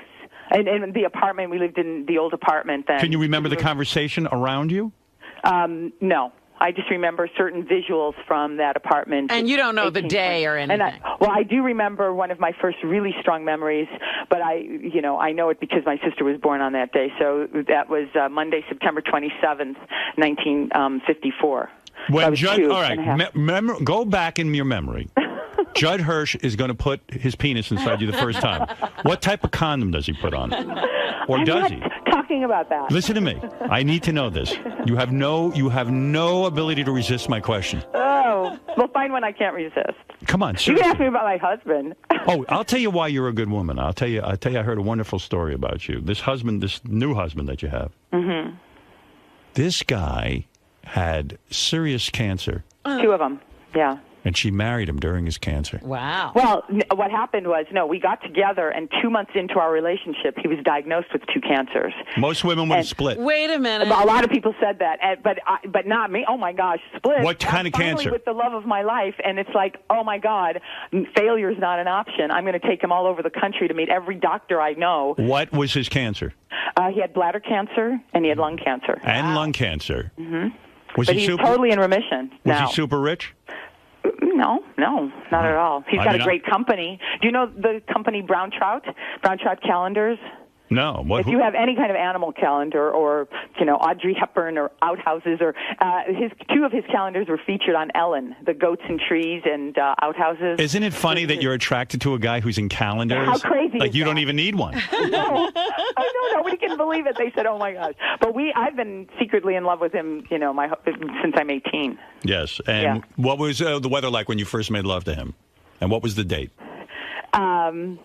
Well, that I can tell you.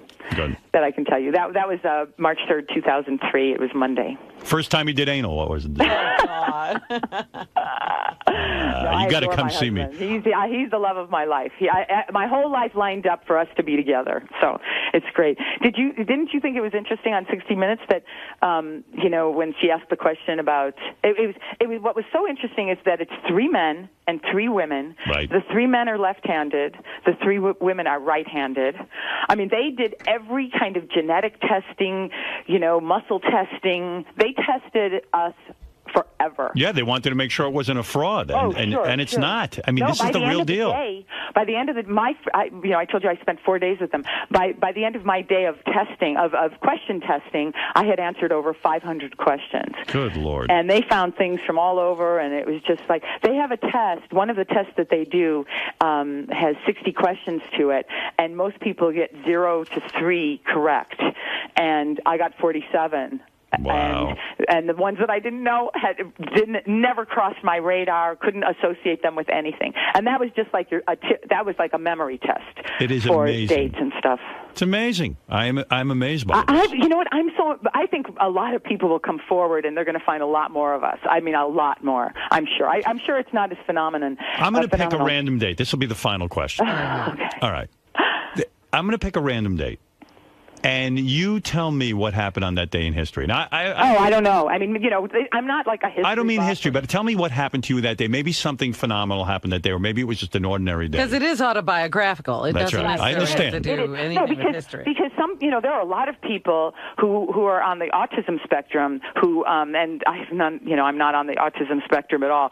But, not that there's anything wrong with that, but it's not connected to that at all.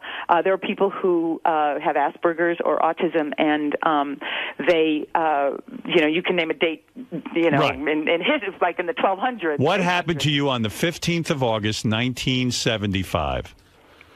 Oh, the 15th of August, 1975. I know exactly. It was a Friday. It was. Did somebody call in about this? No. I randomly. random? I just thought of the number. Oh, August 15th, 1975. It was a Friday. It was my 3rd date with somebody that I ended up being involved with for 3 years, and it was the first time that we made love. Made love. Yeah. Who was it? An old boyfriend of mine from the Grease days. Oh, Travolta. But not Travolta. No, I knew Johnny from 72. We met in 1972. And what's all this stuff? Well, he's not into chicks. He's into chicks, right? He's into me. I can't attest to anyone else. What do you think's going on there? Maybe he just likes it all. So. What do you think? What's your speculation on that? He was definitely into it. So let me guess who the guy was on this. Oh, you wouldn't know. The Grease guy, Jeff Conaway? Jeff Conaway. No. Jeff and I were always like brother and sister. Well, no, I got to tell Jeff you and I. something. This is very impressive. Oh, thank you. I am very turned on by you. Hey, Howard. What is it, I'll come Benji? and see you when I come back. Yeah, you got to let me look you over. I want to see how you're holding up. Okay. How old are you now? I'm 58. 58? Yeah. You don't have to come see me then. Oh, okay. You're like, no, I'm just joking. It's so funny. You're 58 and you're holding up good, huh? I'm holding up good. Well, it's that vegan diet. It's good. That plant-based food, I know you can remember anything, but don't remember 58. I try to forget that. You try to forget that one. What is it, See, that's the Benji? problem. You can't I'm forget. going to live a long, long time. Hey, Mary I'm Lou. happy. Mary Lou, What? when you say like you can remember, like you can see what happened at 18 months, can you actually remember thoughts in your head? Yes. Like what were you thinking at 18 months? I was thinking that, I wanted to help her hold up my little brother. And I was thinking, like the day my sister was born, I can remember thinking I can't wait to play with her. And I can remember actually before, that was like a very vivid day, but I can remember even before that because I loved to sing. My whole life I have loved to sing. Do you have any belief or do you have any memories of a past life? There are things that happen to me, especially in France, where I go, oh, I've been here before. So little things like that. Or I'll go to a country or I'll go to a place and I'll say, I've been here before. Have you ever tried to look into that and test that at all? I haven't. I should do that. But So do you believe in God and do you believe in reincarnation? I definitely believe in I don't know if he doesn't have like a white robe and long hair, but I definitely believe in a higher power. Do you remember meeting God in a past life?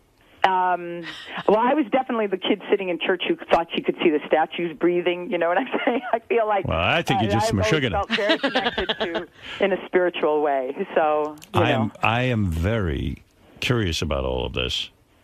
This is wild stuff. You understand? Really? That's This so is the funny. closest thing I have to Superman. I want superpowers. I want them. I want them. I want them. Well, then I'm definitely going to have to come on when I tell you about my book. So, Good, because all I right. know I can help people. I know it, and I'm so excited about that. What are you going to wear? I don't know. I probably, something that shows off the fact that I eat well. Yeah, something tight. What is it, Gary? Could Mary Lou go to Vegas and play blackjack and count cards? Is that part of it? It's so funny. No, although I would remember a lot of, I'm not a card counter. I was just in Vegas last week with 28 family members, Christmas week, and I'm going back to Vegas next week for the Miss America pageant. And so, I don't want them to think So like, in other words, you your could be point is she could possibly remember every card that's been put out. You would think. I wasn't sure. Yeah. I want in the memory test that I did. Oh, I also want to say I have a Hallmark movie, Mulligan, which is really fun. So I want to talk about that too. But anyway, I would remember if I really concentrated while I was sitting there. I understand like the order and the sequence and the chronology of things. Wow. So I could probably tell people like 4 hands ago you had this and I had this. Numbers and. Especially if I related things to dates. The phones are burning up. What is it, Frosty? Oh, Go ahead, really? quick for Mary Lou. What do you want to say? Hey, Howard, I just wanted to ask Mary Lou if she can tell me the dates, the day of the week, and what the weather was like the first time she got anal. Oh, God. It was very cloudy. She's not into. She's very uptight about sex. No. All right, thanks. All right, go ahead, Mel. What do you want to say? Hey, now, Howard, can anybody say hoax? Fred, Hoax? Hoax. Can I hear a cuckoo bird, Fred? Wait a second, Hey, Mel, wait What a are you second. saying? This You're has in on this? This is unbelievable. This woman, because my guys are such morons, they wrote her name wrong in the computer. I asked her the first time she was on the show. I said, no, it's wrong. And then they went back and checked. They spelled her name wrong. And she was wrong. right. And she knows. She could tell you the weather, and we can go back and check it. Well, I There's don't no know. hoax here.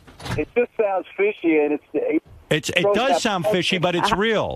Yeah, that's so weird. Well, I mean, go to UC Irvine, University of California at Irvine, and talk to the people there. Watch the They'll show 60 you- Minutes report on it. It was Yeah. a fascinating report. There's no and way they you can fake tested her it. and tested her and tested her. Yeah. Oh, but it was crazy how many So things. I just said to the woman, when did you call into my show? She picked out the date and knew what day of the week it was.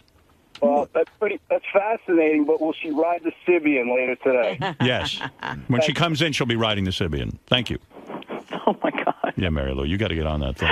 People don't give a shit about your memory. I guess not. Anyway, They're no, not as- I do. They're not as evolved as you are. Mary Lou, it's so good to speak with you. So great to talk to you, too, again. Let me do the plugs. You got the book coming out. You got the special on the Hallmark special. Yes, it's called Mulligan, and it's with Jenny Garth, and Peter Facinelli wrote it.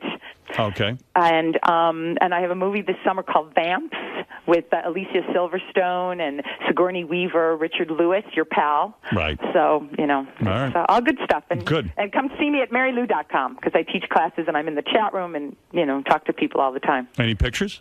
Yeah, some good ones. What are you wearing? Different things. You'll see. All right, very good. I like it. All right, Mary Lou, thank you. Mary Lou Okay, Henner, guys. the amazing superwoman, Mary Lou Henner. I am just Oh, shocked. thank you so much. Thank you. Okay, bye. I need a superpower. Oh, if I had that. You have a superpower. You're What the is king that? of all media. Oh, that's right. I forgot. What am I going to do with that? I think people would say you've done a lot with it. I'm blown out by that. Are you guys blown out by this? I think it's fascinating, but I don't think necessarily that clear a memory is good for everyone. I hear what you're saying, but I mean, just imagine you were raped. I was. Oh. I forgot about Thank it. though. God you have no memory. Yeah.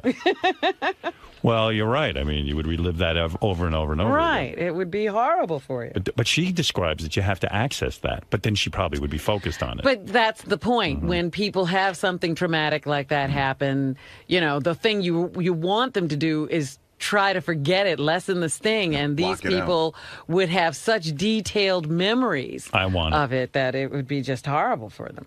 I want it. It's like being in a movie theater. And Listen, you're in the movie. look at what your few memories have done to you. That's the thing. I really want to know what happened. Who knows if these are made up or... I know they're all made up. Oh. You exaggerate everything. How dare you? JD. Yes. If you possessed Mary Lou-like superpowers, how would you use that to your advantage? How would I use it to my advantage? Huh. I don't know. The only thing you can sort of use to your advantage is like knowing stuff for the future. You know, remembering stuff. God, there's a lot of things I wish I could forget. So I don't even know if I'd want this ability. I mean, So the ability to remember every detail would be almost like your worst nightmare, not a superpower. well, I don't want to say worst nightmare. I mean, there's some cases where I wish I would remember something that's, you know, where you can remember a zinger for against someone. I don't know. But I don't see like gaining an advantage, like, you know, getting laid more, unless the girls are, you know, or earning money. I don't know. So. Yeah, you're mockingly laughing at my exclamation. That it? That's it. Fly away, superhero.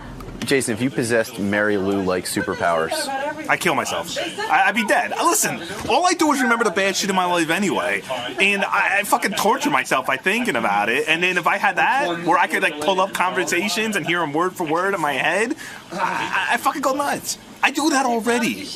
Well, but not as good as her. But at the end of the day, I replay conversations in my head. I get driven crazy, things that I said wrong, things that other people said wrong. If I had her power and I could remember the first time I noticed I had back hair, or knew every time somebody picked on me, or every time I was embarrassed or ashamed of my body, I'd fucking jump out a window. I wouldn't have made it to 15 years old, I don't think.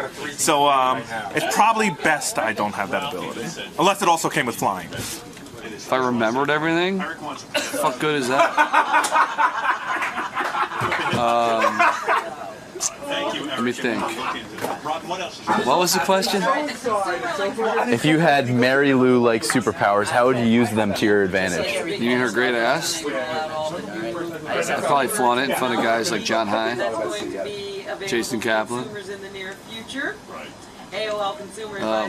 What? She has a good memory. What did they say? Count cards? Count cards. Probably would be higher up on the food chain than the phone answer. And yeah, what did you ask me? So it means I could remember like everything that happened to me. I would remember the first time that I yelled about Steve Langford that it just doesn't matter, and I would have just let it go. No, I don't know. I don't know what good that. I smoke too much weed to have that power. You know what I mean? I think even if I had it, I would have killed it by now. You know what I mean? So I don't know. That question's null and void. Yeah, it's just not gonna happen. Much like me and Megan Fox having sex, there's no point for me to even think about that because it's just not gonna happen. I think it would be tough because there are things obviously in your life that you want to remember, and there are other moments that you absolutely never want to relive again. So it would be very cool from a sports geeky trivia or want to like remember a great family moment sort of way. But there are other things which we're all embarrassed about that we wouldn't want to constantly relive. It's very cool and that you can do it. And but I wonder if it's hard for her or anyone else to sleep. If you get me the guest, The burden could become too heavy. For your hour interview. It's a blessing. And if it's decent, I'll give you an hour. How would you use that to your advantage? Somehow to get rid of you. How would that work with a sequential memory? Get you out of my fucking life. No, you would remember everything that we've done together. You'd remember every conversation we've had. You would remember. I'd probably kill myself then. Because I have to remember everything I said to you and dealt with you. I think that would bring you great joy. No, I think I'd kill myself. Mr. Salem? What? Just let your head drop. If you possessed Mary Lou Henner's superpowers, how would you use them to your Dude, advantage? and you see me just take my glasses off. I'm going to put on my costume, and I'm going to superpowers. I'm going to go in a phone booth and change my clothes.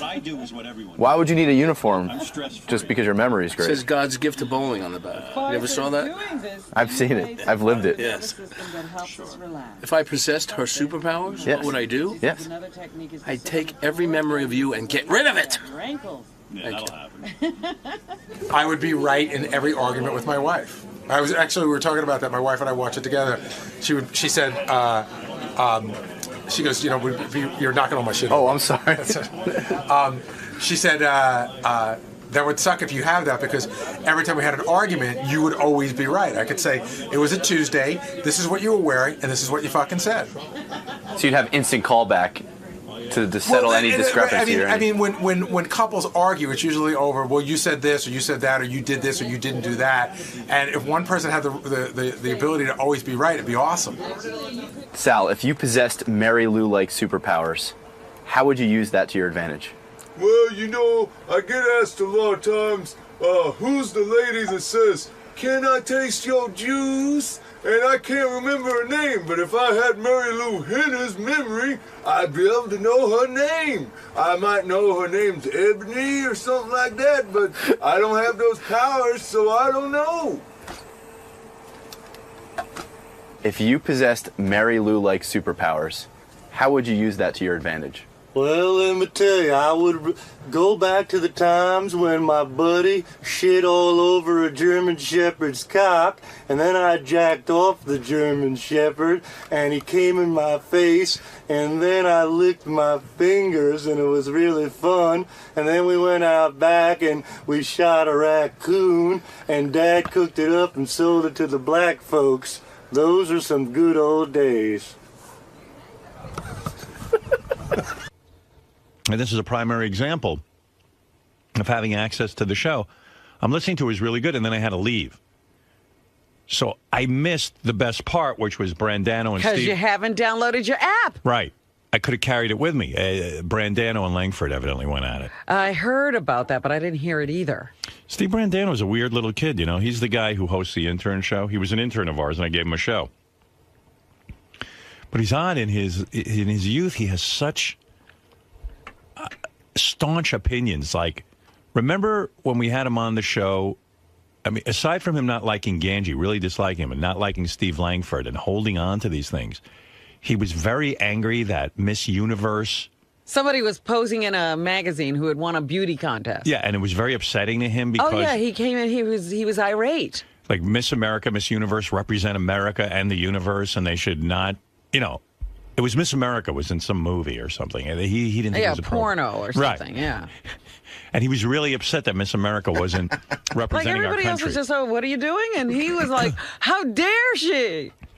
And then, Gary, he was passionate about something else that really weirded me out. Yeah, he's very upset about the term cougars. Yeah. And that cougars have to be good looking, and most of them aren't.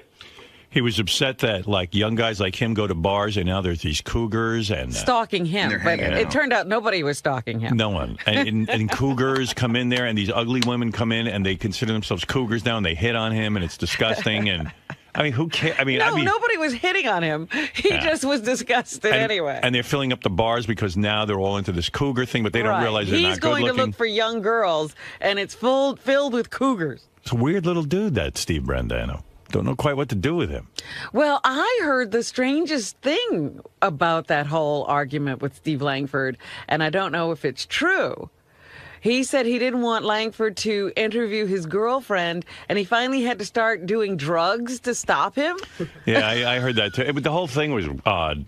I'll play a little bit of it if you missed it. This is Steve Langford and Steve Brandano going at it. Right after we had just done the Mike Ganji, Steve Brandano argument, it was just like another one. Brandano making his mark on the show. Suddenly, he's an A guest. If I wanted to cover the holiday party, and I just spent the whole time badgering your wife, who has nothing to do with the holiday party at all, just someone that's attending, you would think that's okay to do? If you want, I'm not going to whine. No, I don't want to because I'm a nice person. I'm not going to whine like you. Plain and simple. You could for years on end. It's just not going to happen. I understand. This would be my point, guys. Do any of you guys think it is appropriate to keep asking, to badger? Keep asking. We got the tape. This didn't go on long. Trust me. But it shouldn't have gone on, period, Steve. It shouldn't have gone on, period. Please. One guy here, if you were to be in the same situation. I've interviewed a lot of people. I'm not asking you, You're probably Steve. one of the more difficult subjects I've ever had I'm to not cover. asking you, Steve. I'm asking. We were doing I was doing drugs in front of Steve to do anything to get just weed. Drugs? Just weed. I missed that one. And yeah, okay, you're a crack reporter. I mean, Jesus. In terms of media management, I might suggest you watch Gary Dell'Abate and see how Steve, he shut the operates. fuck up. This Shut is the a fuck guy up, who Steve. knows how to deal with a Steve, reporter. Okay, shut he doesn't up. freak out constantly. He calms down. He listens. He talks to you. I just thought that was an odd way to get Steve not to interview his girlfriend, to start doing drugs in front of her. Yeah, anything. He went out and murdered someone. In the email, it said, if I worked with Steve the intern, I would have punched him in the fucking throat by now. Little jack-off loud talker. This one says, fire that crybaby little fuckhead. His show sucks, and he's a crying little whore. Every time I hear him, I want to punch him in the face, and I will go down there and do it if you have me down there. I hate New York, and I would go down there just to punch him. Fuck you, cunt lips. Wow. Yeah. Pretty angry stuff. Yeah, it went on forever. Steve Brandano is right to be upset. I'd probably be more over it at this point than you are. That's my So it's a point. little I'm bit not of saying both. you don't have I get it, but I'm not going to be over it. I mean, how can you? I don't understand that. I mean, I don't know. If someone called Robin the N-word, I wouldn't get over that either. Hold on. Yeah, what he did was way worse. After that Worse. incident. Really? After that, stop a second. Whoa. After that one incident. I've avoided I'm him. just saying. No. We've done some nice stories together. What? We have. I'm picking up some calls. You know guys. that. I don't even know. Gary, I don't even know. He's a maniac. I'm frightened of him. I honestly Come am. on. No amnesia here. Anyway, it went on and on and on. I mean, it was good. I love fighting, so I love tuning in and hearing Well, fights. he's your guy. He's my guy. He loves it. What is it, JD? I love Steve, but yesterday, after a wrap up, he was yelling at Gary and me and John Hine kind of for not backing him up enough on wrap up. It was really weird. I didn't know. Well, what Steve? What is it that Steve was going to ask your girlfriend about? That's so touchy. Nothing. She was a teacher. I mean, I don't. Yeah. We've gone over this a million times. Well, no one remembers because Yeah, no, one I cares understand. I'm except sorry. you. Yeah, But fine. you were dating a teacher, and the teacher didn't want to be on the air. Yeah, and she you didn't said have to him, anything listen, to do she's with a teacher. And you said to him, she's a teacher. She can't be on the air. Right. Oh, I see. All And right, she was just there in the bar when we were before we went to the I'll concert. back you up on that one. I You think did you're right. then, and thank you. I think you're right. And you know what? That's all I wanted to hear from any of these guys in the wrap-up show that all think I'm right, but they leave me out to dry there. Shuli's being like, "Oh, they're you're so pussies. angry." All right, well, that's why JD afterwards I said that to him. Because they all come up to me back after the show and it was like, "Oh yeah, Langford's crazy. He sounded no. crazy." Well, I didn't necessarily. I wasn't there, so I don't know the full deal. I can't, and I'm not looking to make fights or pick fights with anyone. And I accidentally played devil's advocate yesterday and asked, maybe. Right. Steve was Langford was inquiring, talking to the girlfriend because. So great. You know who was there? Jason was there that night. So Jason comes in. This is the greatest show. This that's why that's why I need the app so I can listen. Jason comes in to tell you what really happened between So what the happened? Steves. That's irrelevant.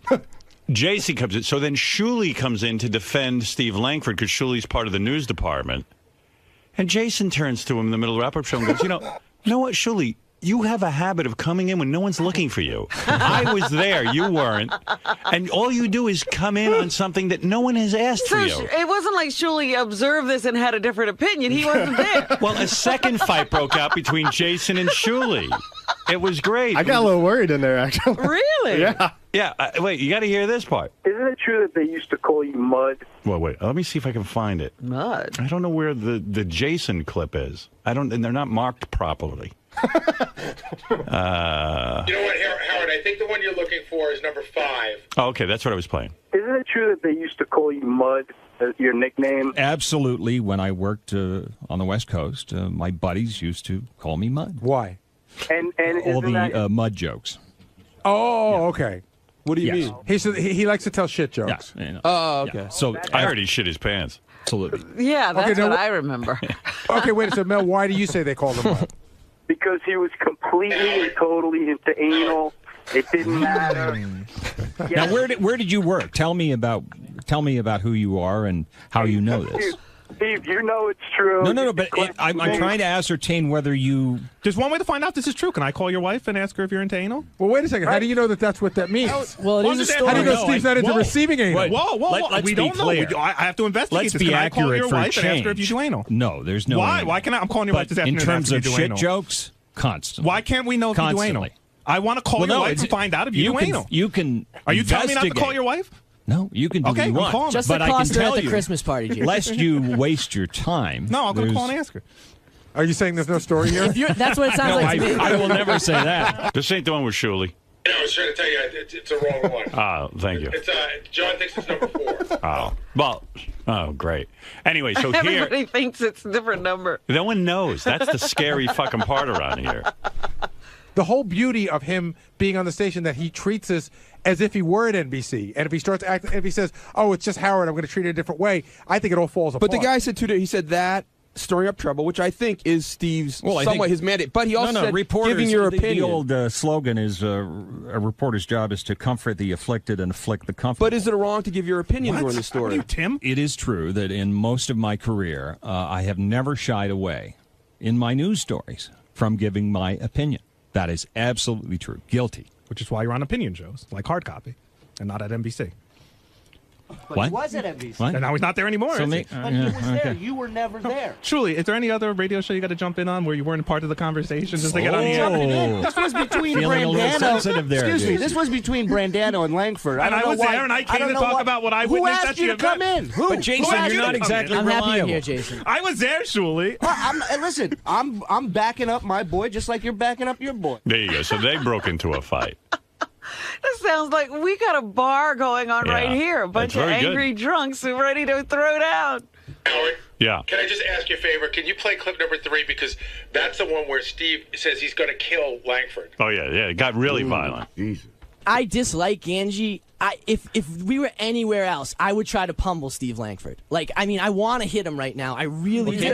Do we have a pattern? Do we have a pattern? No, I don't want to What do fight you mean? anybody else. Well, in other words, we got the Oh, Ganji thing. We got me. No, I said I dislike We need to Ganji. calm down. No, you a said you little wanted to bit. pummel him the day of the No, I pong. didn't. No, the day of the beer pong thing. You said you would have Oh, killed when him. I was shit faced. Right, no, yeah, but yeah, you yeah. did say it. No, yeah. Drunk Stevie B would have wanted to fight Ganji then. But sober Stevie B I wants want to to hit smash his Langford. fucking head off the board right here. I mean, Well, Calm clearly you down. have no issues with anger. no, I hate Steve Langford. You hate a lot of shit, dude. You're an angry. I love you, Stevie. I know but you do. You got. I love both of them, and you definitely got to look into some of this anger because. Have you ever been in a fight?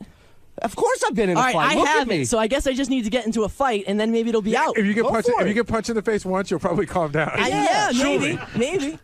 You've never been punched in the face? No. Wow. I'm just saying I hate that like a guy that's been in fights and I've never been in a fight is telling me that I'm angry. You know what I mean? No, but it's weird that you've never been in a fight. Maybe you need to get the shit beat out of you. I agree. I definitely agree with that. But you know, you are a very young man who's very opinionated. And very, they're stuck. You know, it's like a really stubborn attitude. Listen, and Robin, I hope you weren't offended by that N-word comment. I was trying to think of something that somebody could have done to one of us. What was it about? What was it about Miss America that she was in a hardcore porno? And and you were really bummed about that. Yeah, I was. I mean, but Miss America, who gives a fuck? Well, listen, I'm not going to come in here and half-ass the opinion. I didn't like that. She's not really Miss America. I know. We went over it. I understand. She doesn't represent America. It's some marketing ploy for some beauty pageant. Once again, it would just be nice if if it meant something to her. If it didn't mean something to anybody else, Then you it were meant passionate about what was the other topic? The Cougars. The Cougars. Listen, and I was right about that. I'm No, just you saying weren't. the term got way over. Like it doesn't mean what it originally meant, and I'm right about that. I'm still right about that. Yeah, but I mean, you're way too passionate about it. I'm not Well, saying you're not what right. am I going to do? Come in? You know what I mean? I feel like if I'm in here, I should be going all the way. And then remember when you said you would never have sex with Megan Fox? That's ridiculous. No, that is not what I said. Again, I said I would have sex with her if I liked her, but you wouldn't have sex with her just based on her looks. it just doesn't happen. That wouldn't happen All right. to me. It doesn't Okay. happen. Yeah, well, then you're not heterosexual. No, I'm just saying. I'd There's fuck no. her if she was Hitler. If she was If building she was- concentration Well, come on, camps, Howard. You was- shouldn't think like that. I That's wouldn't care. awful. But If I she did think was like that. marching Jews into the oven. I'd fuck her while she was doing it, and then I'd kill her. Are you kidding? You wouldn't fuck Megan Fox just based on her looks? I'm just saying that situation is never going to happen to me. It's not like if she was taking my grandparents, removing the gold from their teeth, and burning them in an Using oven. their that's skin. awful. Yeah, I would still fuck her. That's Pliers awful. in hand. You have daughters, Howard. I certainly do. Come on.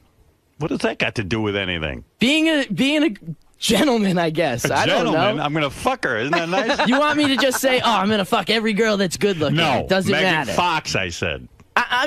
I'm just never in a situation where a What's girl's a like, worse- "Let's fuck." What is a worse punishment for a dictator than me fucking her? Think about it. You should be all for Fair this. point. She's on all fours with my dick in her. She can't be thrilled about that. That's a good point. Anyway, yeah, wow, you're really. I love all these fights, but you Listen, know. I think that I don't think that I'm angry I agree with a you lot. that Steve was when you said that she's a school teacher and she doesn't want to be on the radio. He could have backed off. But it was literally that day. It was scary. Right. She was way scared, and because I didn't know Steve as like I know him now at the time. Right. So it was like a guy I asked was not too to much. do that we work with, and he went 100 miles an hour. I agree with you. And it was so weird to me that he's never apologized or anything like that, and I'm not. So I don't like Steve Langford, and that's not going to change. Yeah. Well, Steve Brandano is very opinionated. He hosts the Intern Show. Oh, yeah, and tune into that tonight at Howard 101, 7 p.m. The kid's got a lot of opinions. Weren't you mad at John Hine because during Charlie Brown Christmas he fast forwards through the Christian part of it? Well, listen, if you're going to watch the movie, watch the movie. Don't fast forward to when he gives the message of Christmas. My goodness, you're too funny. I mean, John's too funny. He stops it and fast forwards it so his daughters can't see that part. He's Jewish. He gets uptight. Well, that's weird. But I mean, it's his. He bought the DVD. I know, or and I'm just whatever. busting John's balls. It doesn't For those make of you me who are mad. my age, remember when Davy and Goliath, and then the dog would have the Davy And you Goliath? couldn't fast forward. You couldn't fast forward back then through the religious part of it.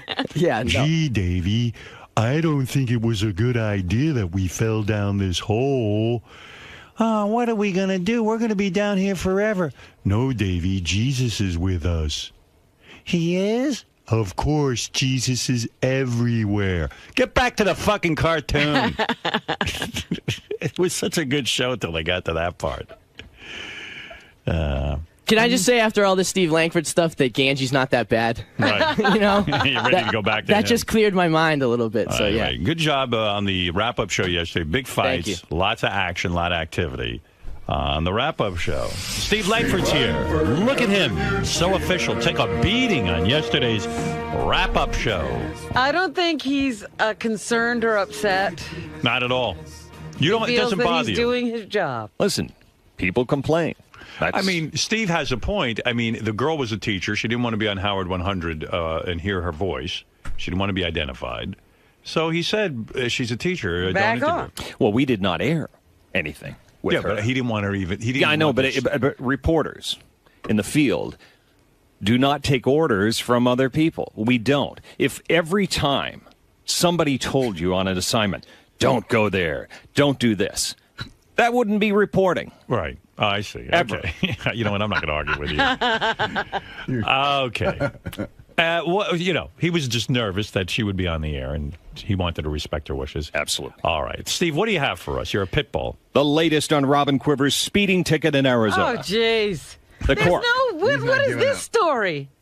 The court says Robin may pay a fine of $165 or take a traffic safety course. Oh, thank you. Well, I'm glad you found this out. The Arizona Highway Patrol won't release any more information, but the court lists Quiver's speed as 90 miles an hour in a 75. Thank you. That said, Robin's Thank age. you. Yeah. That said, Robin's age, according to the court, is 53 years old, which is incorrect. Well, I didn't tell them that. The guy took my license. What was I supposed to do? You claimed yesterday 96 miles an hour. 97, Steve. according to our tipster. So you were wrong. Now, we don't know what speed she was actually doing. We have asked Robin repeatedly, what did the cop say to you? And she's not telling us. The information also about her age on this is But incorrect. I gave him my 5 years driver's off. license. I didn't 5 tell years. him my age. 5 years. I didn't. He's an asshole. I'm with Steve Brandano. Why? I don't give my age to the cop. He takes my driver's Right, so license more and he incorrect fills information. out the form. What have I got to do with that? Is it possible there was a typo? Absolutely. I think Robin might have been born, and I don't want to say, I'll say it anyway, 1952. Yes. If you look at 1952 and 1957, could that not be an error? Absolutely. So why don't you include that in your report? Oh, please. Go ahead. Yes. All right. What else is in the news? I'm getting But Fred. he carries on like that's a big deal. No, because the whole What thing else is has he he's got? trying to make Fred's like, still upset about the report we did on him a few years ago. He's a little bit like Steve Brandano. He's trying to make it look like Robin's These guys lying. who never get over stories. I don't feel he's trying to make a lie. Stick to the Yes, he topic, did. Steve. That's why I'm screaming. He makes it sound like I'm giving. And she's false not. No, I didn't say that. Yes, I'm you saying did. the information they You're have inferring appears very to be strongly. faulty. Right. Incorrect. I mean, It sounds in, like he's in saying- perhaps a couple of cases. No, He's saying that's that he's not what you're correcting doing. himself. I don't know what That's he's not doing. what he's All right, doing. listen, I don't even know what Fred is saying. I just want to move on. Go ahead. The ticket says I was going 90. Now he disputes How that. fast were you going? Whatever the ticket says. There we go. All right. So, Steve, Howard had your back in this entire Brandano-Langford battle that's been going on for a few years now, because you have a lot of, not so much pent up, but just carried over emotion about it. Right. So he's got your back in this specific situation, but Howard was trying to make the point, and some of the guys yesterday were trying to make the point that you might be too angry or too passionate about subjects that don't really require that. Right, that's what they say. First of all, passion's a great thing, Greg, all right? Passion moves mountains. You can quote me on that. No, but like I tried to say to Howard, if I'm going to go into his studio and I'm going to be on the air with him, you're going to go all the way. There's no point of me going in there and being like, hey, Miss America, I'm kind of disappointed with you for doing this porno. You got to go in and be like, I don't want to see Miss America getting slapped around in a porno. And you're crazy, you know what I mean? Like, go all the way, you know? Well, and a lot of these opinions form in the back office, and you don't want to lose that passion that you argued it and debated it with back Exactly. there. Or then the other example of the John Hine Christmas thing. That doesn't make me mad, you know? We bust each other's balls about that, you know? Right. But then, you know, a note goes up. Steve gets pissed that John does that. You know, I'm not pissed about anything John does, you know? But as far as the Langford thing, holding on to this anger is more based on the fact that you never got an apology from Steve. You never got an acknowledgement that he was doing something wrong. Right, and once again, where everybody, I mean, literally everybody agrees with me, or it would at least be like, yeah, if I was in that situation, I would be mad too. You know, there's no apology, but that's because he doesn't know that he did anything wrong. You know what I mean? And mark my words, Greg, you keep this tape. It may be 20, 30 years. But when he goes O.J. Simpson, or when you know how there's a guy that kills people, and who saw this coming? I did. All right. You've picked up on these warning signs since. See you in 25 years. Yeah, absolutely. God, I hope you're wrong. Well, yeah, for all of our sakes. Yeah, you'll see Steve Langford will kill somebody at some point. But you're never going to lose this passion. It's what drives you and what fuels you. And if you feel you were wronged, why should you have to back down? Absolutely. Listen, we're all here because of Howard Stern. Howard Stern has that same passion, as you put it. You know what I mean? And no one wants to see him let it go. So I'm going to stick to that. Passion. It's contagious. You said it. Steve, today is just yet another case of your journalistic integrity infuriating the subjects. What do you make of Robin's resistance to the ticket information? Is she covering up something? Do you I smell don't a know, cover but up? she could certainly clear things up, couldn't she? I mean, she's got the ticket. She was there. She was pulled over by the cops. How fast was she going? And you seem to think that when people are very wishy-washy about their answers, it reeks of a cover-up. It reeks of there's more information, there's more to dig. She's got the information. All she has to do is talk. And she likes to talk. And what happens if she doesn't? Well, it's a great big question. I mean, she's admitted to everything else, but she won't talk about how fast she was going. Now, a lot's been made about the thin line between being a journalist and also being a coworker to some of these people. We've seen what happens. There's been an age-old rift between you and Steve Brandano. Right. There seems to be some lingering bad feelings from Fred. What do you make of all this? Well, how does this affect you unfortunately, personally? I'm not paid to be friends to pal around with these people on the show. And it's the greatest show ever. But my job is to report the news fairly and accurately. To be pals and to pull punches with every other story that we do. No, that's not me. If they need somebody to do that, they need a different reporter. That's certainly not Mr. Steve Langford. It's just not what I do. Now, but a lot's been made that you imply things. You have little editorial comments. Absolutely. Do you think that Constantly. takes away from Always your have. integrity as a journalist? Listen, if you want vanilla news, if you want really boring, dull, dog shit news, watch MSNBC. If you want opinions mixed with hard-hitting facts, then tune into Well, I mean, that's Howard 100 News. You know, should our news be dull and boring? No. So you'd say your slogan here at Howard 100 News is hard-hitting facts with a little bit of flavor. You got to have some flavor in it. I mean, Mike Wallace on 60 Minutes. I mean, that guy, one of the greatest broadcasts of all time and a really hard-hitting news program, still it had that Mike Wallace punch. It had that Mike Wallace twist. It was great. That's why it was number one. So would you say with the older you get, just like Mike Wallace, the spicier you get? I'm not Mike Wallace, but you're spicy. He was always one of my heroes. You're full of flavor. You gotta be. Not supposed to pound the audience into a coma when you do the news. I like your style, Mr. Langford. Thank you. Never change. I just want to let people know that we here at Howard 100 News, we take our job very seriously. Some people think it's a joking kind of news program where, you know, people are just fucking around, we're here having a good time. And that's not the case. You know, we take our news very passionately. We get every side of the story, every angle. And like Steve said, we're not here to make friends. We're here to do our job, which is the news. And if anyone thinks Steve is normal, just take a look at his desk. That's not a normal desk. Certainly isn't.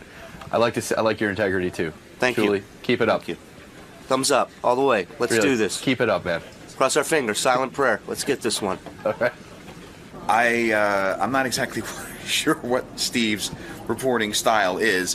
Whatever it is seems to work for him. I find some of his techniques somewhat questionable. I respect him for what he does, but I think there are times when Steve takes some major leaps in how he presents something. And all I was really trying to point out was Robin was, and I think the inference was there. I mean, you'd have to ask Steve, in all fairness, ask him if this is what he was trying to do. But it appeared to me that he was trying to make some major leaps and infer that Robin was somehow being dishonest with her age. And, 1952, 1957, cops writing information down on a ticket. I mean, they might write it down. A 2 could look like a 7. So that's all I was trying to point out. And then Steve tried to turn it into something else, which I wasn't even going there. All I wanted to do was point out, look, it could have been a mistake. That's it. I don't think Robin's a dishonest person.